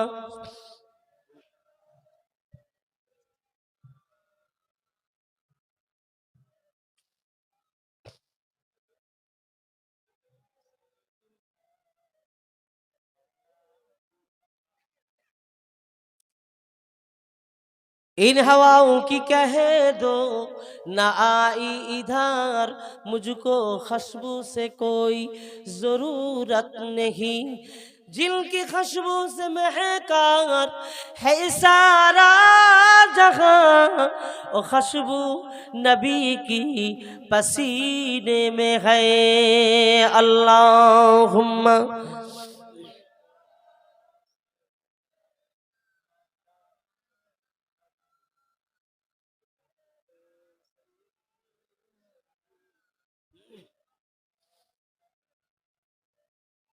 আল্লাহ পাক রব্বুল আলামিন হুজুরকে পাঠিয়েছেন, দুনিয়াতে এসেছেন। শুরুতে বক্তব্য দিয়েছি, আপনাদের মাঝে কথা বলেছি হুজুর কেন দুনিয়াতে আসলেন, আসবেন, সেই দোয়া কে করেছেন, আসার জন্য তানার বংশে কে করেছেন, হযরতে ইব্রাহিম নবী আলাইহিস সালাম। কাজ কি হবে, ওয়াইজাক্কিহিম ওয়াইউআল্লিমুহুমুল কিতাবা ওয়াল হিকমা, মানুষের অন্তরকে পরিচ্ছন্ন করবেন। আল্লাহ পাকের হাবিব দয়া নবী হাবিবুল্লাহ দুনিয়াতে আসলেন, সময়ের সাথে অতিবাহিত হতে লাগলো, সময়ের সাথে অতিবাহিত হতে লাগলো। এই সময় অতিবাহিত হচ্ছে আম্মাজান দুধমা হালিমার বাড়িতে। আম্মাজান হযরত হালিমা তুসাদিয়া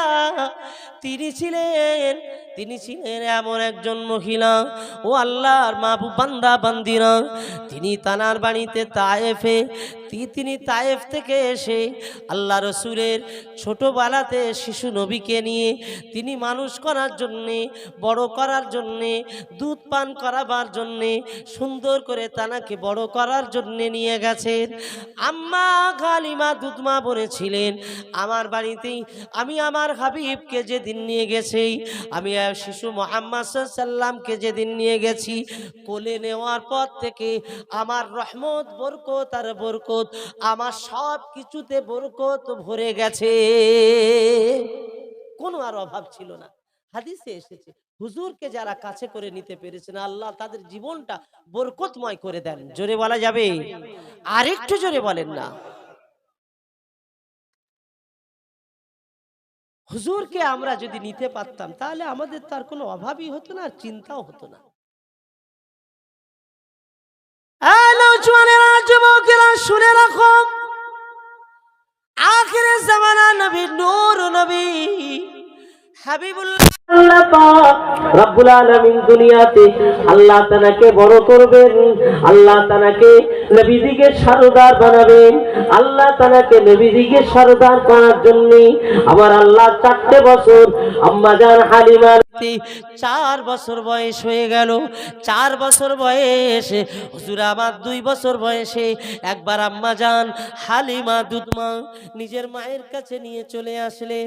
ও আমেনা, 2 বছর দুধ পান করানো হয়ে গেছে, আমার দায়িত্ববোধ আপনার কাছে নিয়ে চলে এসেছি। আপনি যদি আমাকে আরো একটু সুযোগ দেন, আমি আপনার সন্তানকে আমি যথাযথ তাকে লালিত পালিত করে বড় করার চেষ্টা করব। ও আমেনা, আমাকে কি সুযোগ দেবেন মা? আম্মা জানাবে না। 2 বছর পরে আবার সুযোগ দিয়ে দিলেন। আল্লাহর হাবিবকে কাছে পেয়ে এত আনন্দ আম্মা জানা হালিমা ওই আনন্দের সাথে নিয়ে চলে গেলেন। নিয়ে তায়েফের মাটিতে বাচ্চাদের সাথে কত না আনন্দিত হয়। তায়েফের মাটিতে মায়েরা বাচ্চারা দল দল তায়েফের মানুষেরা আমার রাসূলুল্লাহকে দেখতে আসে, যে একবার দেখে যায় 2 দিন হয়ে গেলে আর থাকতে পারে না। হালিমার বাড়িতে ভিড় জমিয়ে ফেলে। আম্মা জান হালিমার বাড়িতে এসে শিশু নবীকে না দেখলে থাকতে পারেন না। হুজুর আমার যখন একটু হাঁটা শিখে গেছেন, যখন চলাফেরা শিখে গেছেন, তায়েফের বাচ্চারা এসে আম্মা হালিমার কাছে এসে বলতেন, ও মা হালিমা, আপনার কাছে আমাদের বড় আবদার, তোর মোস্তফাকে দে না মাগো, সঙ্গে নিয়ে যায়। ও মা হালিমা, আপনার মোস্তফাকে আমাদের সঙ্গে দিন, আপনার মোস্তফাকে নিয়ে গিয়ে আমরা খেলা করব। আমরা আপনার মোস্তফা থাকলে আমরা বড় আনন্দিত হয়ে যাব, আমাদের কোনো কষ্ট হবে না, আপনি আমাদের সঙ্গে দিন মা। আম্মা জানা হালিমা বলেন, বাচ্চাদের আবদারটা এত বেশি এত বেশি, আমার মোহাম্মদকে আমি না ছেড়ে থাকতে পারতাম না।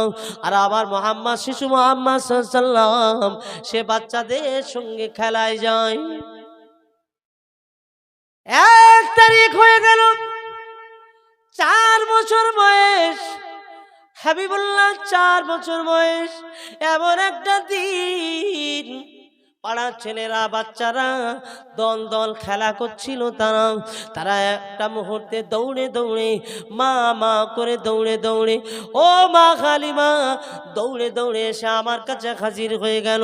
মা মা মা মা, বড় বিপদ হয়ে গেছে মা, চলুন, বড় বিপদ হয়ে গেছে মা, মোস্তফার নাই, কে ধরে নিয়ে চলে গেল, আমরা আটকাতে পারলাম না, না জানি এতক্ষণ মেরে ফেলেছে কিরাম। ও মা, কে ধরে নিয়ে চলে গেল? চলুন মা চলুন। আম্মা জানের মাথায় আর কাজ করলো না, আম্মা জান পাগলের মতো হয়ে গেছে। কি শোনাচ্ছ তোমরা? আর দেরি নয়, আম্মা জান দৌড়াতে শুরু করেছেন। তায়েফের পাশে পাহাড়ের নিকটে যে জায়গায় ঘটনাটা ঘটেছে, দৌড়ে দৌড়ে দৌড়ে দৌড়ে আম্মা জান সেই জায়গায় চলে গেলেন। ও বাবা মুহাম্মদ, কোথায় আছো বাবা? ও বাবা কোথায় আছো বাবা? আল্লাহর হাবিবকে ডাক দেওয়া শুরু করেছেন। ডাকতে ডাকতে বিচলিত হয়ে পড়লেন। এমন একটা সময় আম্মা জানকে দেখা দিয়ে দিলেন আমার রাসূলুল্লাহ সাল্লাল্লাহু আলাইহি ওয়াসাল্লাম। তিনি পাহাড়ের এক ধার দিয়ে পার হয়ে মায়ের ডাকে সাড়া দিলেন। ও মা, আমি মুহাম্মদ সাল্লাল্লাহু আলাইহি ওয়াসাল্লাম এদিকে আছি মা। আমি তো এই তো। আম্মা জান যেন জান ফিরে পেয়েছে, দৌড়ে দৌড়ে গিয়ে কোলে তুলে নিলেন। আম্মা জান কোলে তুলে নিয়ে বুকে করে জড়িয়ে নিয়ে চুমা দিতে লাগলেন। বাবা কি হয়েছে বাবা? কে ধরে নিয়ে গিয়েছিল বাবা? ও বাবা বলো না, কি হয়েছিল? কে ধরে নিয়ে গেল বাবা? আল্লাহর হাবিব ছোট্ট মুখে কচি কচি আওয়াজে বলতে লাগলেন, ও আমার আম্মা জান, ও আমার আম্মা জান, এক অচেনা মানুষ আমাকে ধরে নিয়ে গেছে। একজন মানুষ আমাকে ধরে নিয়ে গেছে মা, আমাকে ধরে নিয়ে গিয়ে শুইয়ে ফেলেছিল মা। হাবিবুল্লাহ তিনি খুব যেন একটা ভীত সন্ত্রস্ত অবস্থায় মাকে বলছে, মা আমাকে শুইয়ে ফেলেছিল, ফেলে আমি সব দেখছিলাম, আমি দেখতে পাচ্ছি কিন্তু বলতে পারিনি, আমার মাঝখান দিয়ে বুকটা চিরে ফেলেছে মা, আমি দেখছিলাম কিন্তু আমি বলতে পারিনি। আল্লাহর হাবিব শিশু মুখে বলছেন, ও আমার আম্মা জান, আমার বুকটা চিরে ফেলেছে যখন আমি দেখতে পেলাম।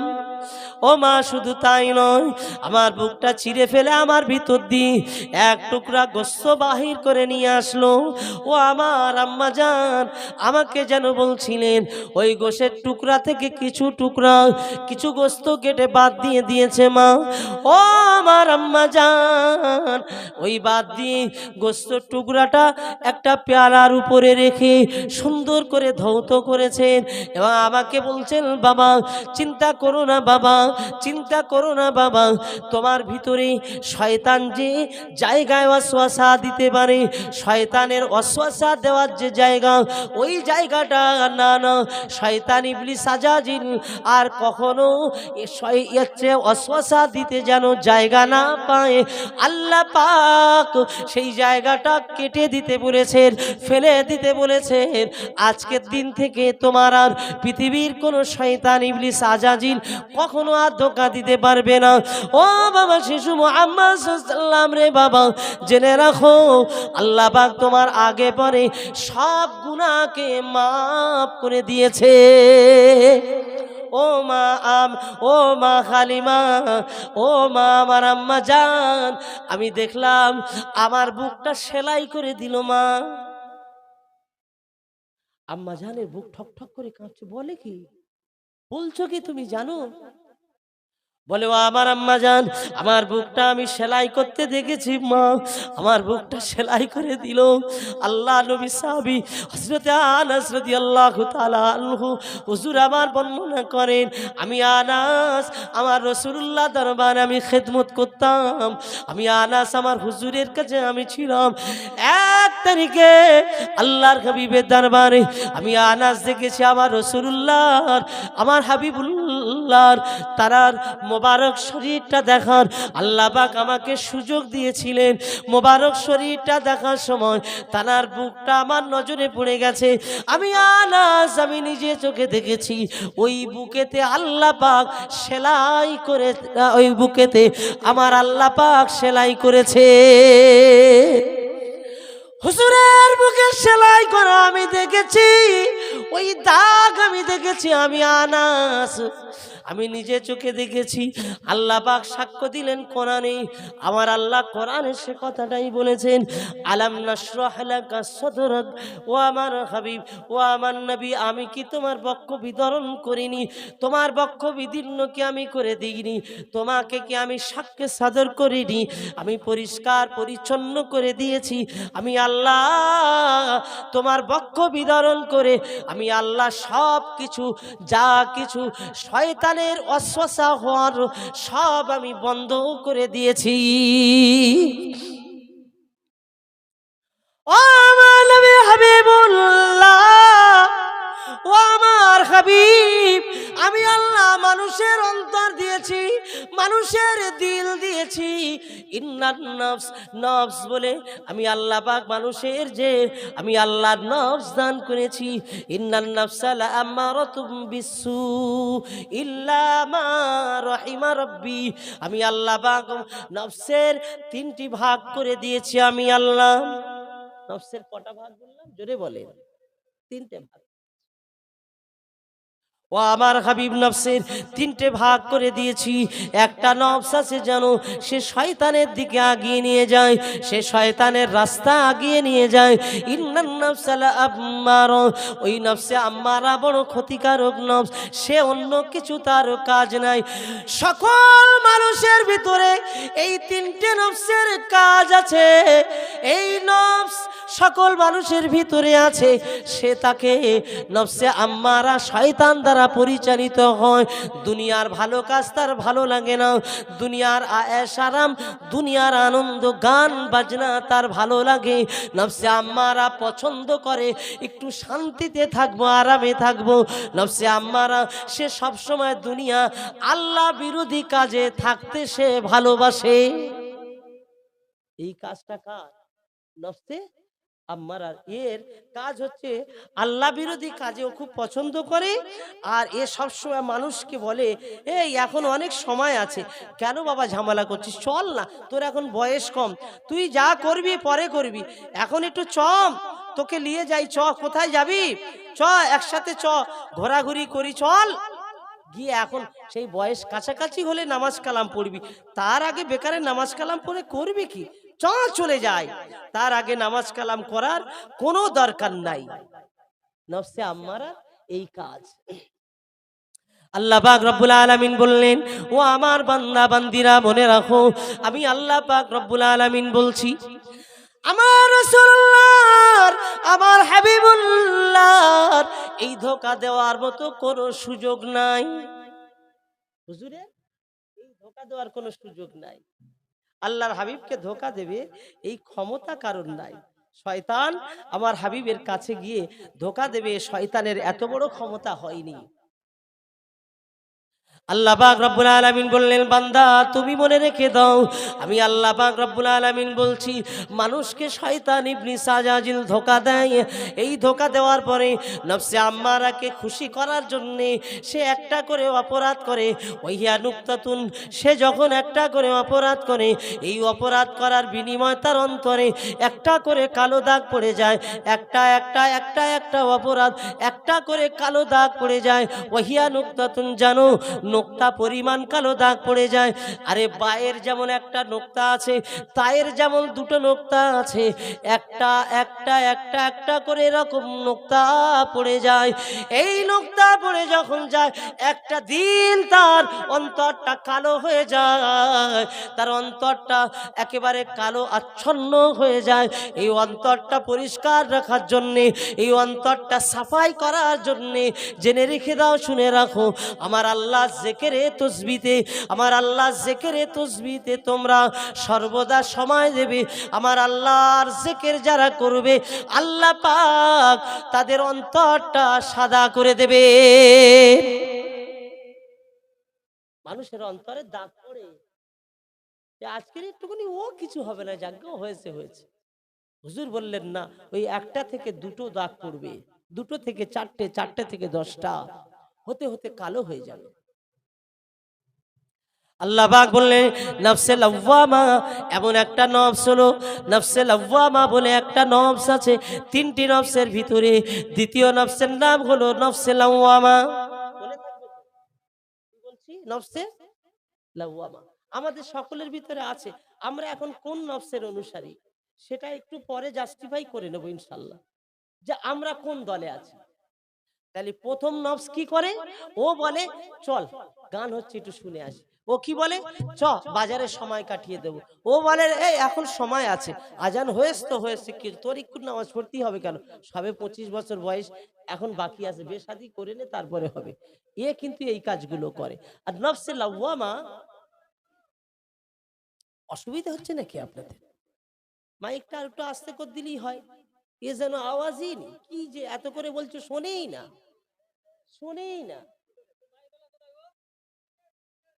শোনেই না, এত জোরে চেল্লাচ্ছে। আমরা তো পার ডে দুটো করে জলসা করি নাকি? কি রে বাবা, এই বাবু এই কথা বলো না, এটা পারলে জোরে দাও, কথা বলো না, জোরে দাও, পরিবেশ নষ্ট করো না, তর্ক করো না। আমি তো বুঝতে পারছি তোমার ভয়েসটাকে বিস্তার হচ্ছে না, প্রেসার করে করে বলতে হচ্ছে। কেন বলছি তো ভয়েস জোরে রাখো, বারবার বলতে হবে কেন? ভালো মাইক প্রশংসা করেছি তারপরেও হচ্ছে না। আরে বাবা আমরা তো রেগুলার কোনো না কোনো মাহফিলে আল্লাহ নিয়ে যায়, মাইক তো আমাদের কি বলবো, ধরলেই বুঝতে পারি, কি পারি না? পারি তো আলহামদুলিল্লাহ। তারপরেও আমি সময় নষ্ট করছি না। একটু তাকবীর দেন, নারায়ে তাকবীর। আর একটু জোরে বলেন নারায়ে তাকবীর।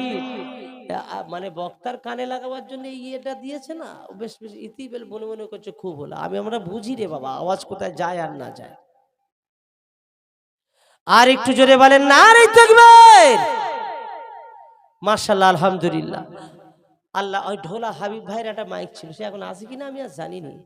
ওখানে বিশাল হেভি, বলতে হবে না, DD3 দিয়ে চাপিয়ে দিয়ে মাইক চলবে তো আপনার গনগন করবে একেবারে আলহামদুলিল্লাহ। এখন তো আমাদের একটু বুঝে সুঝে চালাতে হবে তো। আমার পরের ভাই আছেন, সে তো একেবারে ভাইজান তো আসলে বুঝবেন কি অবস্থাটা হয়। হ্যাঁ চেনেন তো নাকি? হ্যাঁ সাইবুল্লাহ সাহেবের নাম শোনেননি মনে হয়, শুনেছেন? আলহামদুলিল্লাহ। মানে 365 দিন তো বছর নাকি? হ্যাঁ ওইটা যদি ডবল বছর হতো, এক বছরে আরো যদি দিনটা যদি 5টা দিনই হতো, তো ওনার কোনোদিন খালি থাকতো না, বুঝছেন? আলহামদুলিল্লাহ। নিজে বে করতে যাবে সময় নেই, বলে মিলাদ করতে হবে, এর মানে ছাড় নেই কোনো। এত এত চাপ। তো তারা প্রত্যেক দিন যে এই যে কথা বলে, গলাটাও তো বাঁচাতে হয়। আল্লাহ পাকের মাহবুব বান্দা বান্দিরা মনে রাখুন, আল্লাহ নবী দিন ও দুনিয়ার বাদশা হাবিবুল্লাহ হুজুর আবার বললেন আল্লাহ পৃথিবীর মানুষকে আমার আল্লাহ প্রত্যেকটা মানুষের নফসের ভাগ দান করে নফসের ভাগ দিয়েছে। প্রত্যেকটা মানুষের নফস আছে 3টি। ইন্নান নাফসা লাআম্মারাতুম বিসসুই, একটি নফস হলো সে হলো নফসে আম্মারা, আর একটি নফস হলো নফসে লাওয়ামা। এই নফসে লাওয়ামার কাজ হলো জানো, এ যুবকেরা সোনার মানিকেরা, নফসে লাওয়ামার কাজ হলো সে বিবেকে জাগ্রত করে দেয়, না না খারাপ কাজে যেও না, না না খারাপ কাজে যাওয়া ঠিক হবে না, না না তুমি যে খারাপ কাজটা করে ফেলেছো এটা ঠিক নয়, তোমাকে তওবা করা উচিত, আর আগামীতে এমন কাজ না করা দরকার, এই কাজটা ভালো নয় ভালো নয় ভালো নয়। সে বিবেককে জাগ্রত করে দেয়, নফসে লাওয়ামা বিবেককে জাগ্রত করে দেয়। আল্লাহ নবী বলেন যখন নফসে আম্মারা প্রভাব বিস্তার করে ফেলে, তখন ওর বিবেকবান ওই যে নফস আছে ওর আর কোনো কাজ হয় না, ও তখন হেরে যায়, ও তখন দুর্বল হয়ে যায়, ও তখন আর প্রভাব খাটাতে পারে না। ওর অন্তরটা যখন কালো হয়ে যায় তখন নফসে লাওয়ামার আর কোনো কাজ হয় না, ও তখন বিবেক বলে ও বিবেককে জাগ্রত করতে আর পারে না, পারে না। আল্লাহর হাবিব দয়া নবী দিন ও দুনিয়ার বাদশা বললেন, এ আল্লাহর বান্দা বান্দিরা, ইয়া আইয়ুহান নাফসুল মুতমাইন্না মুতমাইন্না ইরজিই ইলা রাব্বিকি রাদিয়াতাম মারদিয়া ফাদখুলি ফি ইবাদি ওয়াদখুলি জান্নাতি। আল্লাহ পাক তোমাদের ভিতরে একটা নফস দিয়েছে, যে নফসের নাম হলো নফসে মুতমাইন্না। আমার সাথে পড়ুন, নফসে মুতমাইন্না। আল্লাহ পাক তিনটি নফস দিয়েছেন, একটি হলো নফসে আম্মারা, আরেকটি হলো নফসে লাওয়ামা, তৃতীয় নম্বরে নফস হলো নফসে মুতমাইন্না। আল্লাহর কই বান্দা বান্দীদের এই নফসে মুতমাইন্না কোনদিন খারাপ কাজে যেতে চায় না। নফসে মুতমাইন্নার চাহিদা হলো ভালো কাজের। নফসে মুতমাইন্না বলে আমি ভালো কাজ পছন্দ করি, ভালো কাজে সে আনন্দিত হয়ে যায়। নফসে মুতমাইন্না এত আনন্দিত হয়ে যায়, আল্লাহর যে বান্দা বান্দির নফসে মুতমাইন্না আনন্দিত তখনই হয় যখন ভালো কাজে বান্দা যায়, তখন নফসে মুতমাইন্না এত খুশি হয়ে যায়। ইরজিই ইলা রাব্বিকি রাদিয়াতাম মারদিয়া, সে আল্লাহর দিকে ধাবিত হয়ে যায়। আল্লাহ পাক রব্বুল আলামিন বলেন নফসে মুতমাইন্না যখন আল্লাহর দিকে নিয়ে যায়, সে তখন জান্নাতি বানিয়ে দেয়। এখন আমরা আমাদের জীবনে বলুন না, আমরা আমাদের জীবনে নফসে আম্মারার দলে না নফসে লাওয়ামার দলে না নফসে মুতমাইন্নার কোনটা, কোন দলে আছে? শেষটা না প্রথমটা? কি গো, শেষটা না প্রথমটা? একটু বলে না, কথা বলে না। শেষে, শেষে যদি আপনি থাকেন তার মানে তো আপনি জীবনে আর খারাপ কাজ যাবেন না। শেষটা থাকা মানে এর মাঝখানে কি ঘটনা আছে না? যে মানুষ বলবে আমি নফসে মুতমাইন্নার দলে, যে মানুষটা বলবে আমি নফসে মুতমাইন্নার দলে আছি,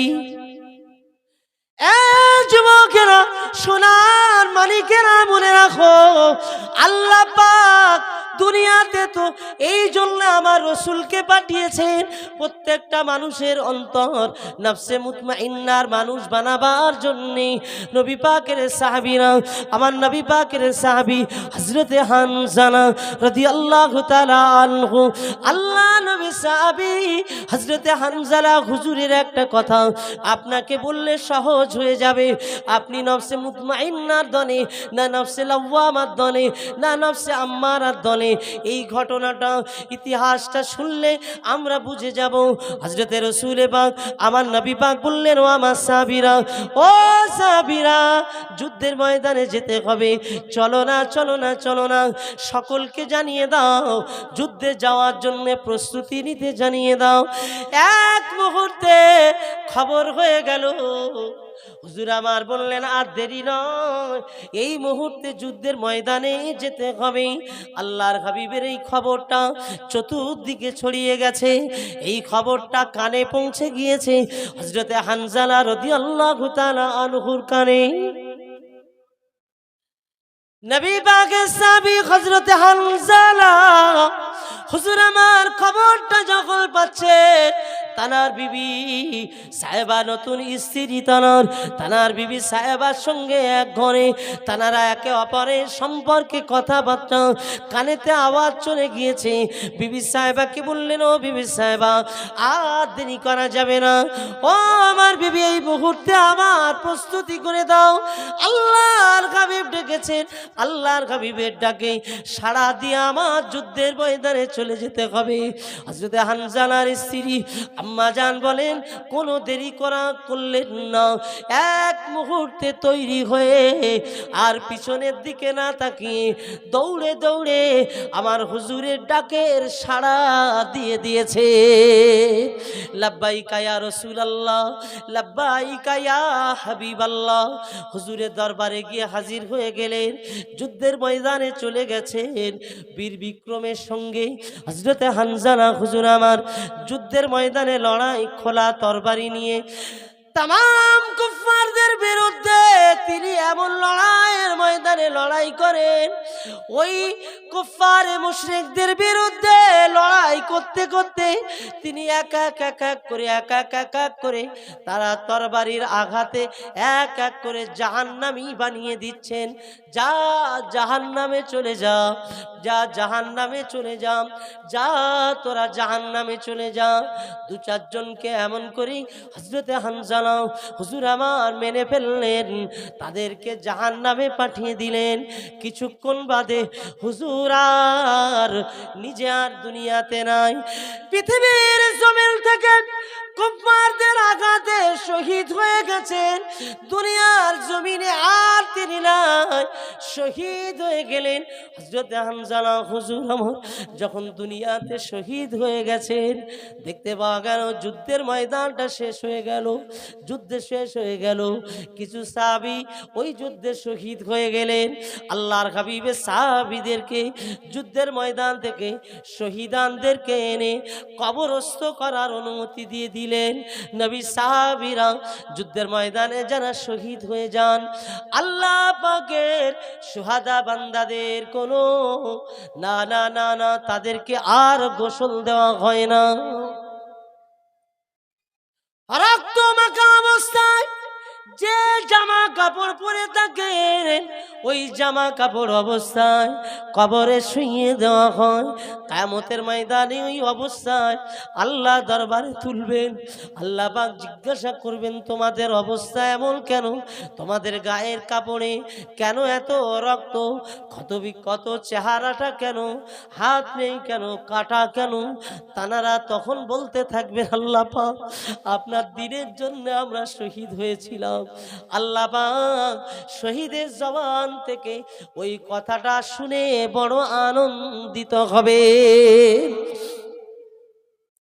ও নওজওয়ানেরা, সোনার মানিকেরা, আল্লাহর হাবিব দয়া নবী तमाम সুহাদাদেরকে তিনি কবরস্থ করার অনুমতি দিলেন। কিন্তু সকলকে খুঁজে পাওয়া যায়, হযরত হানজালা হুজুরকে খুঁজে পাওয়া যায় না। হযরত হানজালা হুজুরকে আর দেখতে পাওয়া যায় না। কোথায় গেলেন, কোথায় গেলেন? হানজালা হুজুরকে খুঁজে পাওয়া যায় না। তিনি করলেন কি? খোঁজার জন্য ব্যবস্থা করলেন। এমন একটা সময় আম্মা জান হযরত হানজালা হুজুরের স্ত্রী আসলেন। আল্লাহর হাবিবের দরবারে এসে বলেন, ইয়া রাসূলুল্লাহ, ইয়া হাবিবাল্লাহ, হুজুর আমি আপনার দরবারে একটু অনুমতি চাই কথা বলার জন্য। হুজুর আপনি আমার অনুমতি দিন। কি হয়েছে মা বলো না? বলে, ইয়া রাসূলুল্লাহ, হাবিবাল্লাহ, আমি শুনলাম আমার স্বামীর লাশটা পাওয়া যায় না। ইয়া রাসূলুল্লাহ, হাবিবাল্লাহ, আমার স্বামী শহীদ হয়ে গিয়েছে, আমি তার জন্য কোনো আমার দুঃখ নাই, আমার চোখের কান্নাটা সেজন্য নয়। ইয়া রাসূলুল্লাহ, হাবিবাল্লাহ, আমার স্বামী শহীদ হয়েছে, কিয়ামতের মাঠে আমি শহীদের স্ত্রী হব, আমি আনন্দিত, কিন্তু আমি কান্না করছি হুজুর অন্য কোনো কারণে নয়। বড় লজ্জার কথা, বড় শরমের কথা কেমনে বলি। ইয়া রাসূলুল্লাহ, ইয়া হাবিবাল্লাহ, কেমন করে আমি শোনাবো? আপনার কাছে তো আজকে শোনাতেই হবে। হুজুর আমার, আমি শুনেছি আপনার সাহাবীদেরকে জানাজা পড়িয়ে নিয়ে আপনি ওই অবস্থায় গোসল না দিয়ে শহীদানদের কবরস্থ করেন, কিন্তু হুজুর আমার স্বামীকে একটু গোসল করিয়ে দেবেন। আমার স্বামীর সঙ্গে আমার সম্পর্ক তৈরি হয়েছিল, এই মুহূর্তে আপনি যখন ডাক দিয়েছেন হুজুর, এই মুহূর্তে যখন আপনি ডেকেছেন, আমার স্বামী পবিত্র হওয়ার জন্যে গোসল করার সময় পেল না। ইয়া রাসূলুল্লাহ, হাবিবাল্লাহ, আপনার ডাকে সাড়া দেওয়ার জন্য, আপনার ডাকে সাড়া দেওয়ার জন্য আর দেরি করলেন না, ওই মুহূর্তে চলে এসেছেন। কিন্তু হুজুর আমার স্বামী শহীদ হয়ে গেল, এখন ওই অবস্থায় যদি কবরস্থ করেন, সেই জন্য আপনাকে আমি শোনাতে এসেছি। আল্লাহর হাবিব হযরত হানজালা হুজুরের লাশ মোবারকটা খুঁজতে লাগলেন। সাহাবীরা খুঁজছেন, দেখতে পেলেন আমার আল্লাহ পাক আসমান থেকে ফেরেশতারা হযরতে হানজালা হুজুরের লাশ মোবারকটা জান্নাতি পানিতে গোসল করিয়ে নিয়ে পাহাড়ের মাথায় নামিয়ে দিয়েছে। একবার জোরে হবে না? আর একটু জোরে হবে না? নারে তাকবীর! এর নাম নফসে আম্মারার বিরোধিতা। নফসে আম্মারা চায় না, না ও হচ্ছে পরে ডাকলে যাবে, এখন যেতে হবে না। আল্লাহর হাবিব তাই বললেন, পৃথিবীতে সবথেকে বড় জিহাদ নফসের সঙ্গে জিহাদ করা, নফসের সঙ্গে মোকাবেলা করা। তোমার নফসে লাওয়ামার সঙ্গে তুমি নফসে আম্মারার সঙ্গে মোকাবেলা করো, যুদ্ধ করো। ও যেদিকে যেতে বলে তুমি উল্টো যাও, ও যেদিকে বলে তার উল্টো গিয়ে আল্লাহর পথে সরে আসো, আল্লাহর পথে ছুটে আসো। জেনে রাখো একটা দিন এমন তুমি হয়ে যাবে তোমার কাছে আর শয়তান ইবলিস আজাজিল পারবে না। শয়তান ইবলিসের বন্ধু হলো ওই নফসটা, আসে বন্ধুত্ব করে বেড়ায়। না না, তোমার কাছে পারবে না। তুমি দেখো দেখো যুদ্ধ করে যারা জয়লাভ হয়েছে, বড় পীর আব্দুল কাদের জিলানীকে তুমি দেখো, যুদ্ধ করে জয়লাভ হয়েছে। চার ইমামকে দেখো, এই নফসের যুদ্ধে বিজয় লাভ করেছেন হযরতে গরিবের নওয়াজ মুঈনুদ্দিন চিশতি আজমিরি রহমাতুল্লাহ আলাইহি। এই যুদ্ধে জয়লাভ করেছেন হযরতে নিজামউদ্দিন আউলিয়া রহমাতুল্লাহ আলাইহি। এই যুদ্ধে জয়লাভ করেছেন আমার আপনার পীর মুসাদ্দিদুজ জামান, আমার আপনার পীর বড় পীর আব্দুল কামার, আপনার পীর বড় পীর হুজুর রহমাতুল্লাহ আলাইহি, মেজো হুজুর রহমাতুল্লাহ আলাইহি। পাঁচ হুজুর পীর কেবলা এই যুদ্ধে জয়লাভ করেছেন।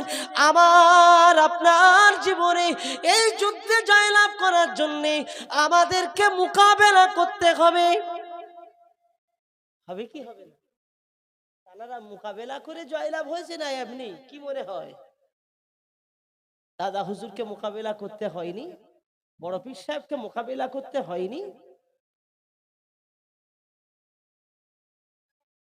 এক তারিখে বড় পীর আব্দুল কাদের জিলানী হুজুরের কাছে এসে শয়তান বলল, আওয়াজ দিয়ে মেঘের উপর দিয়ে আওয়াজ দিয়ে বলতে লেগেছে, ও বড় পীর আব্দুল কাদের, আমি আল্লাহ, আমি তোমাকে বলছি তোমার ইবাদত আর করা লাগবে না,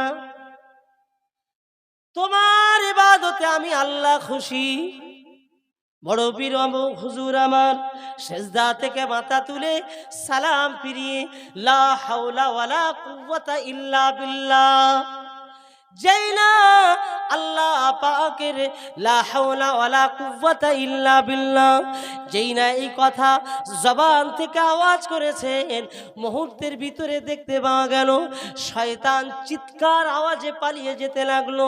বড় পীর বললেন, রে শয়তান ইবলিস, তুই আর আপাস নে কারোর আমাকে ধোঁকা দিতে লেগেছিস। ইবলিস এই সময় বলেছিল, বড় পীর আপনাকে আমি ধোঁকা দিয়েছি, আপনার এলেম আপনাকে বাঁচিয়ে দিয়েছে, আপনার এলেম আপনাকে বাঁচিয়ে দিয়েছে। আল্লাহর মাহবুব আল্লাহ বড় পীর হুজুর বলেছিলেন, না না না না, আমার এলেম আমাকে বাঁচায়নি, আমাকে বাঁচিয়েছেন আমার মহান আল্লাহ। জোরে বলুন। এলেম রাস্তা দেখায়, এলেম বাঁচাতে পারে না।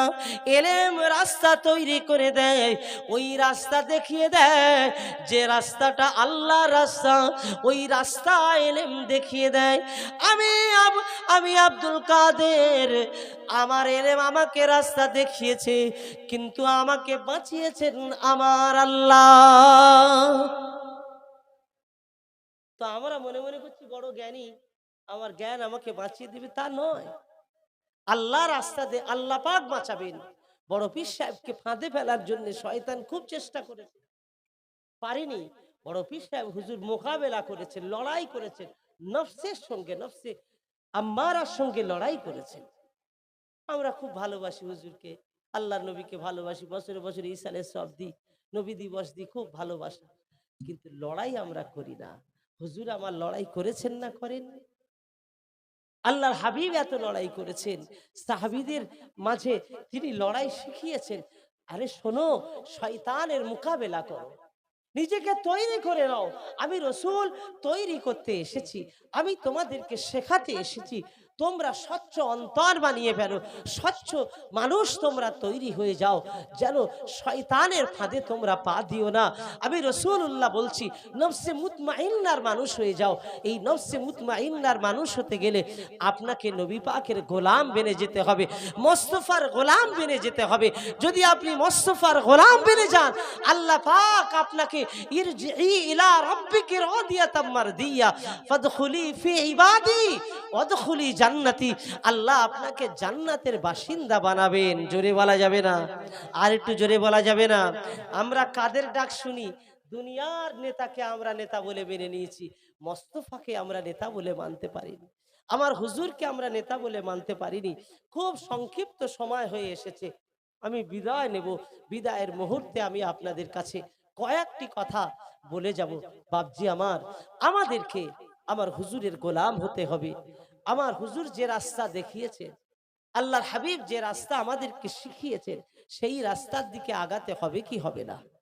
আমরা প্রকৃত অন্তর তৈরি করব। আমরা আজকের থেকে নফসে মুতমাইন্নার কাজগুলো, যে ভালো কাজ, সেই কাজের প্রতীক হয়ে যাব ইনশাআল্লাহ। জোরে বলেন ইনশাআল্লাহ। আমরা পারবো কি? আমরা পারবো ইনশাআল্লাহ। ভাই আমার, বিশেষ দুটি কথা, সেটা হলো, আপনারা আমাকে আজকের থেকে নয়, অনেক দিন থেকে জানেন, চেনেন। মাশাআল্লাহ, আমার যেন একটা, সব পশ্চিমবাংলায় যত এলাকা আছে তার ভিতরে কেন জানি না মধুসূদনপুর আমার গ্রাম মনে হয় আমার। বলবেন না আলহামদুলিল্লাহ? আমি মনে করি এটা আমার গ্রাম। তো আমার গ্রাম কেন মনে করি?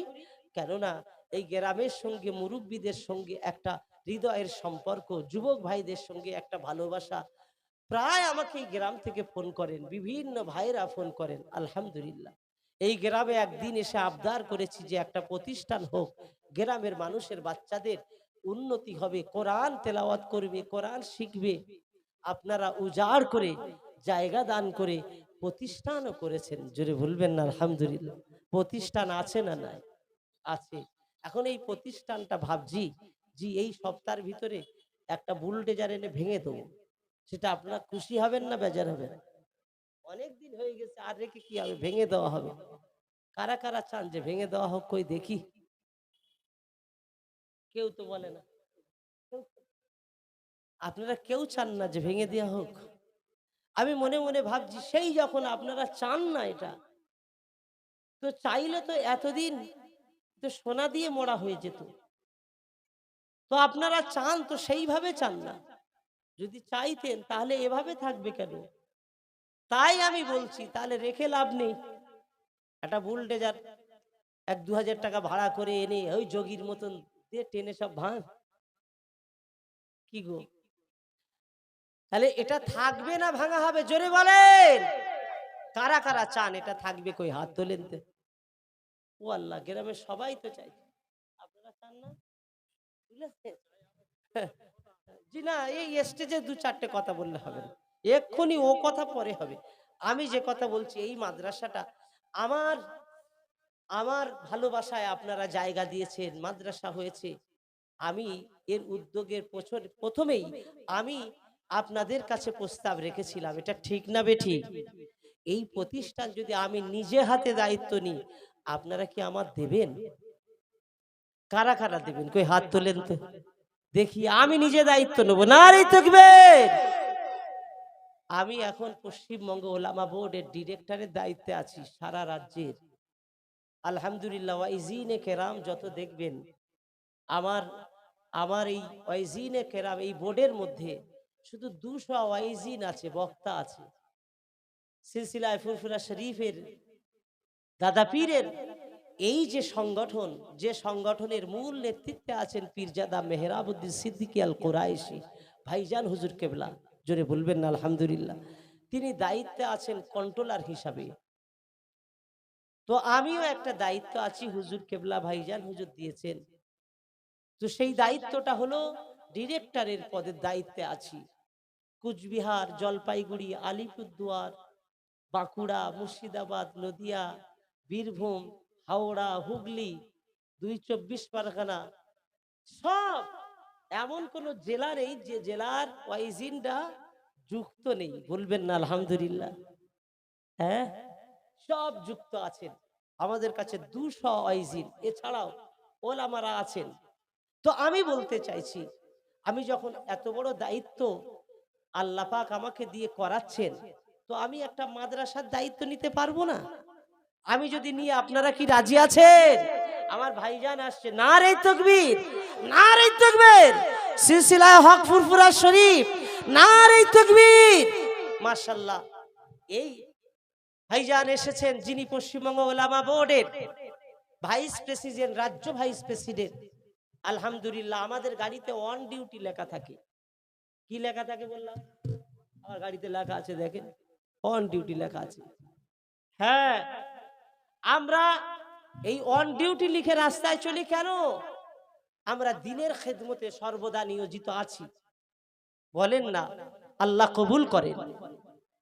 গতকাল আপনার এই কি বলে ওটা, লক্ষ্মীকান্তপুর, ওখানে কি একটা মেলা না কি হচ্ছে বাবা, এই পাশেই দাওয়াত ছিল, তো জলসা ছিল আমার। এখন টান টান সময়, কি বিপদ, ওখানে এসে দেখি না নো এন্ট্রি, ঢুকিয়ে দিয়েছি জোর করে গাড়ি। পুলিশ ছুটে ছুটে সামনে এসেছে গাড়ির, যে আমি জোর করে ঢুকিয়েছি। ওখানে কয়েক লক্ষ লোকজন বসে, আসা যাবে না। আজ তো ভাইজান আজ থেকে ঘুরে এসছে, তো আমি ঢুকিয়ে দিয়েছি। এসে দেখে না গাড়ির গায়ে অন ডিউটি লেখা রয়েছে। পুলিশ আবার সরে গেছে, বল যা ঘরে করুক, ওর ভিতরে চলে যান। তো ওর ভিতর দিয়ে আমার আসতে শুধু প্রায় 20 মিনিট লেগেছে, এত ভিড়। আলহামদুলিল্লাহ, এই ইজ্জত আমার দাদা পীরের রুহানি দোয়া। জোরে বলেন না আলহামদুলিল্লাহ? জোরে বলেন না আল্লাহুম্মা আমিন? আমার দাদা পীরের রুহানি দোয়া। আমরা চাই পশ্চিম বাংলায় যত ওলামা আছেন, সিলসিলায় ফুরফুরা শরীফের ওয়াইজিন, সবকে ঐক্য করে একটা প্ল্যাটফর্মে আমরা দেখাতে চাইছি যে আমরা এক, এবং সিলসিলার খিদমত আমরা সকলে মিলে করব। ইতিমধ্যে আমি আমার গ্রুপে জানিয়ে দিচ্ছি, ঢোলা আমার কমিটি আছে ওলামা বোর্ডের, জি, এই ডায়মন্ডের সাব ডিভিশনের যিনি সেক্রেটারির দায়িত্বে আছেন, জি মাওলানা আবু হোসেন সাহেব, বড় বক্তা গো। তো আলহামদুলিল্লাহ সব দায়িত্বে আছেন। আমি এই মাদ্রাসাটা তাদের হাতেও আমি বলেছি এটা নিতে হবে, ওলামা বোর্ডের দায়িত্বে চলবে ইনশাআল্লাহ। আপনারা সব চান তো? আগামী আমি নিজেই সময় দিয়েছি, কালকে মিটিংটা হলে ভালো হতো, কিন্তু আমার অনেক ব্যস্ততা, সম্ভব হবে না। যখন আমার দায়িত্ব আপনারা দিচ্ছেন হাত তুলে, আমি আপনাদেরকে আহ্বান করছি, ডাকছি, এর কি হয়েছে আর কিভাবে আগায়, আমি আপনাদের সমস্ত গ্রামবাসীকে চিঠি দিক আর না দিক, চিঠি যাক আর না যাক, আমি নিজে দাওয়াত দিচ্ছি। আগামী মঙ্গলবার বেলা 10টায় এখানে আমি ইনশাল্লাহ তার আগে হাজির হব। 10টা থেকে 12টা 1টা পর্যন্ত মিটিং হবে, আলোচনা হবে মাদ্রাসার উন্নতি আগামীতে কিভাবে চলবে, এবং সকলকে যার যত ক্ষোভ দুঃখ আছে ইনশাল্লাহ ওখানে আমি বসে সময় দিয়ে শুনবো। এবং ক্ষোভ দুঃখ বললে হবে না, মূলত বিষয় হচ্ছে বিগত দিনে যা হয়েছে হয়েছে, আগামীতে যেন না হয়। বুকে বুকে মিলে এই প্রতিষ্ঠান একসাথে চালাবো। আপনারা রাজি আছেন? এবার বলেন ওই মিটিংয়ে সব আপনারা আসবেন? আমি ওই দিন ডেকেছি, আমি, আপনারা আসবেন? হাত তোলেন দেখি, কারা কারা আসবেন, হাত তোলেন। মাশাআল্লাহ, আলহামদুলিল্লাহ। ভাইজান আমি দাওয়াত করছি, সবাই থাকবে, সবাই থাকবে। কি আপনারা সব খুশি না বেজার? মাদ্রাসাটা আজকের থেকে কার হাতে? শুনছি আমি, মাদ্রাসাটা আজকের থেকে কার হাতে? জোরে বলেন। আর কিন্তু এখন কেউ দায়িত্বে নেই, আমি আমি দায়িত্ব দিয়ে যাচ্ছি। যে মহাসাব আছে ওই কদিন মঙ্গলবার পর্যন্ত ওই চালাবে, ভালো মন্দ ওই দেখবে, আমি এসে আবার ঠিক করবো ইনশাল্লাহ। আপনারা সব খুশি তো?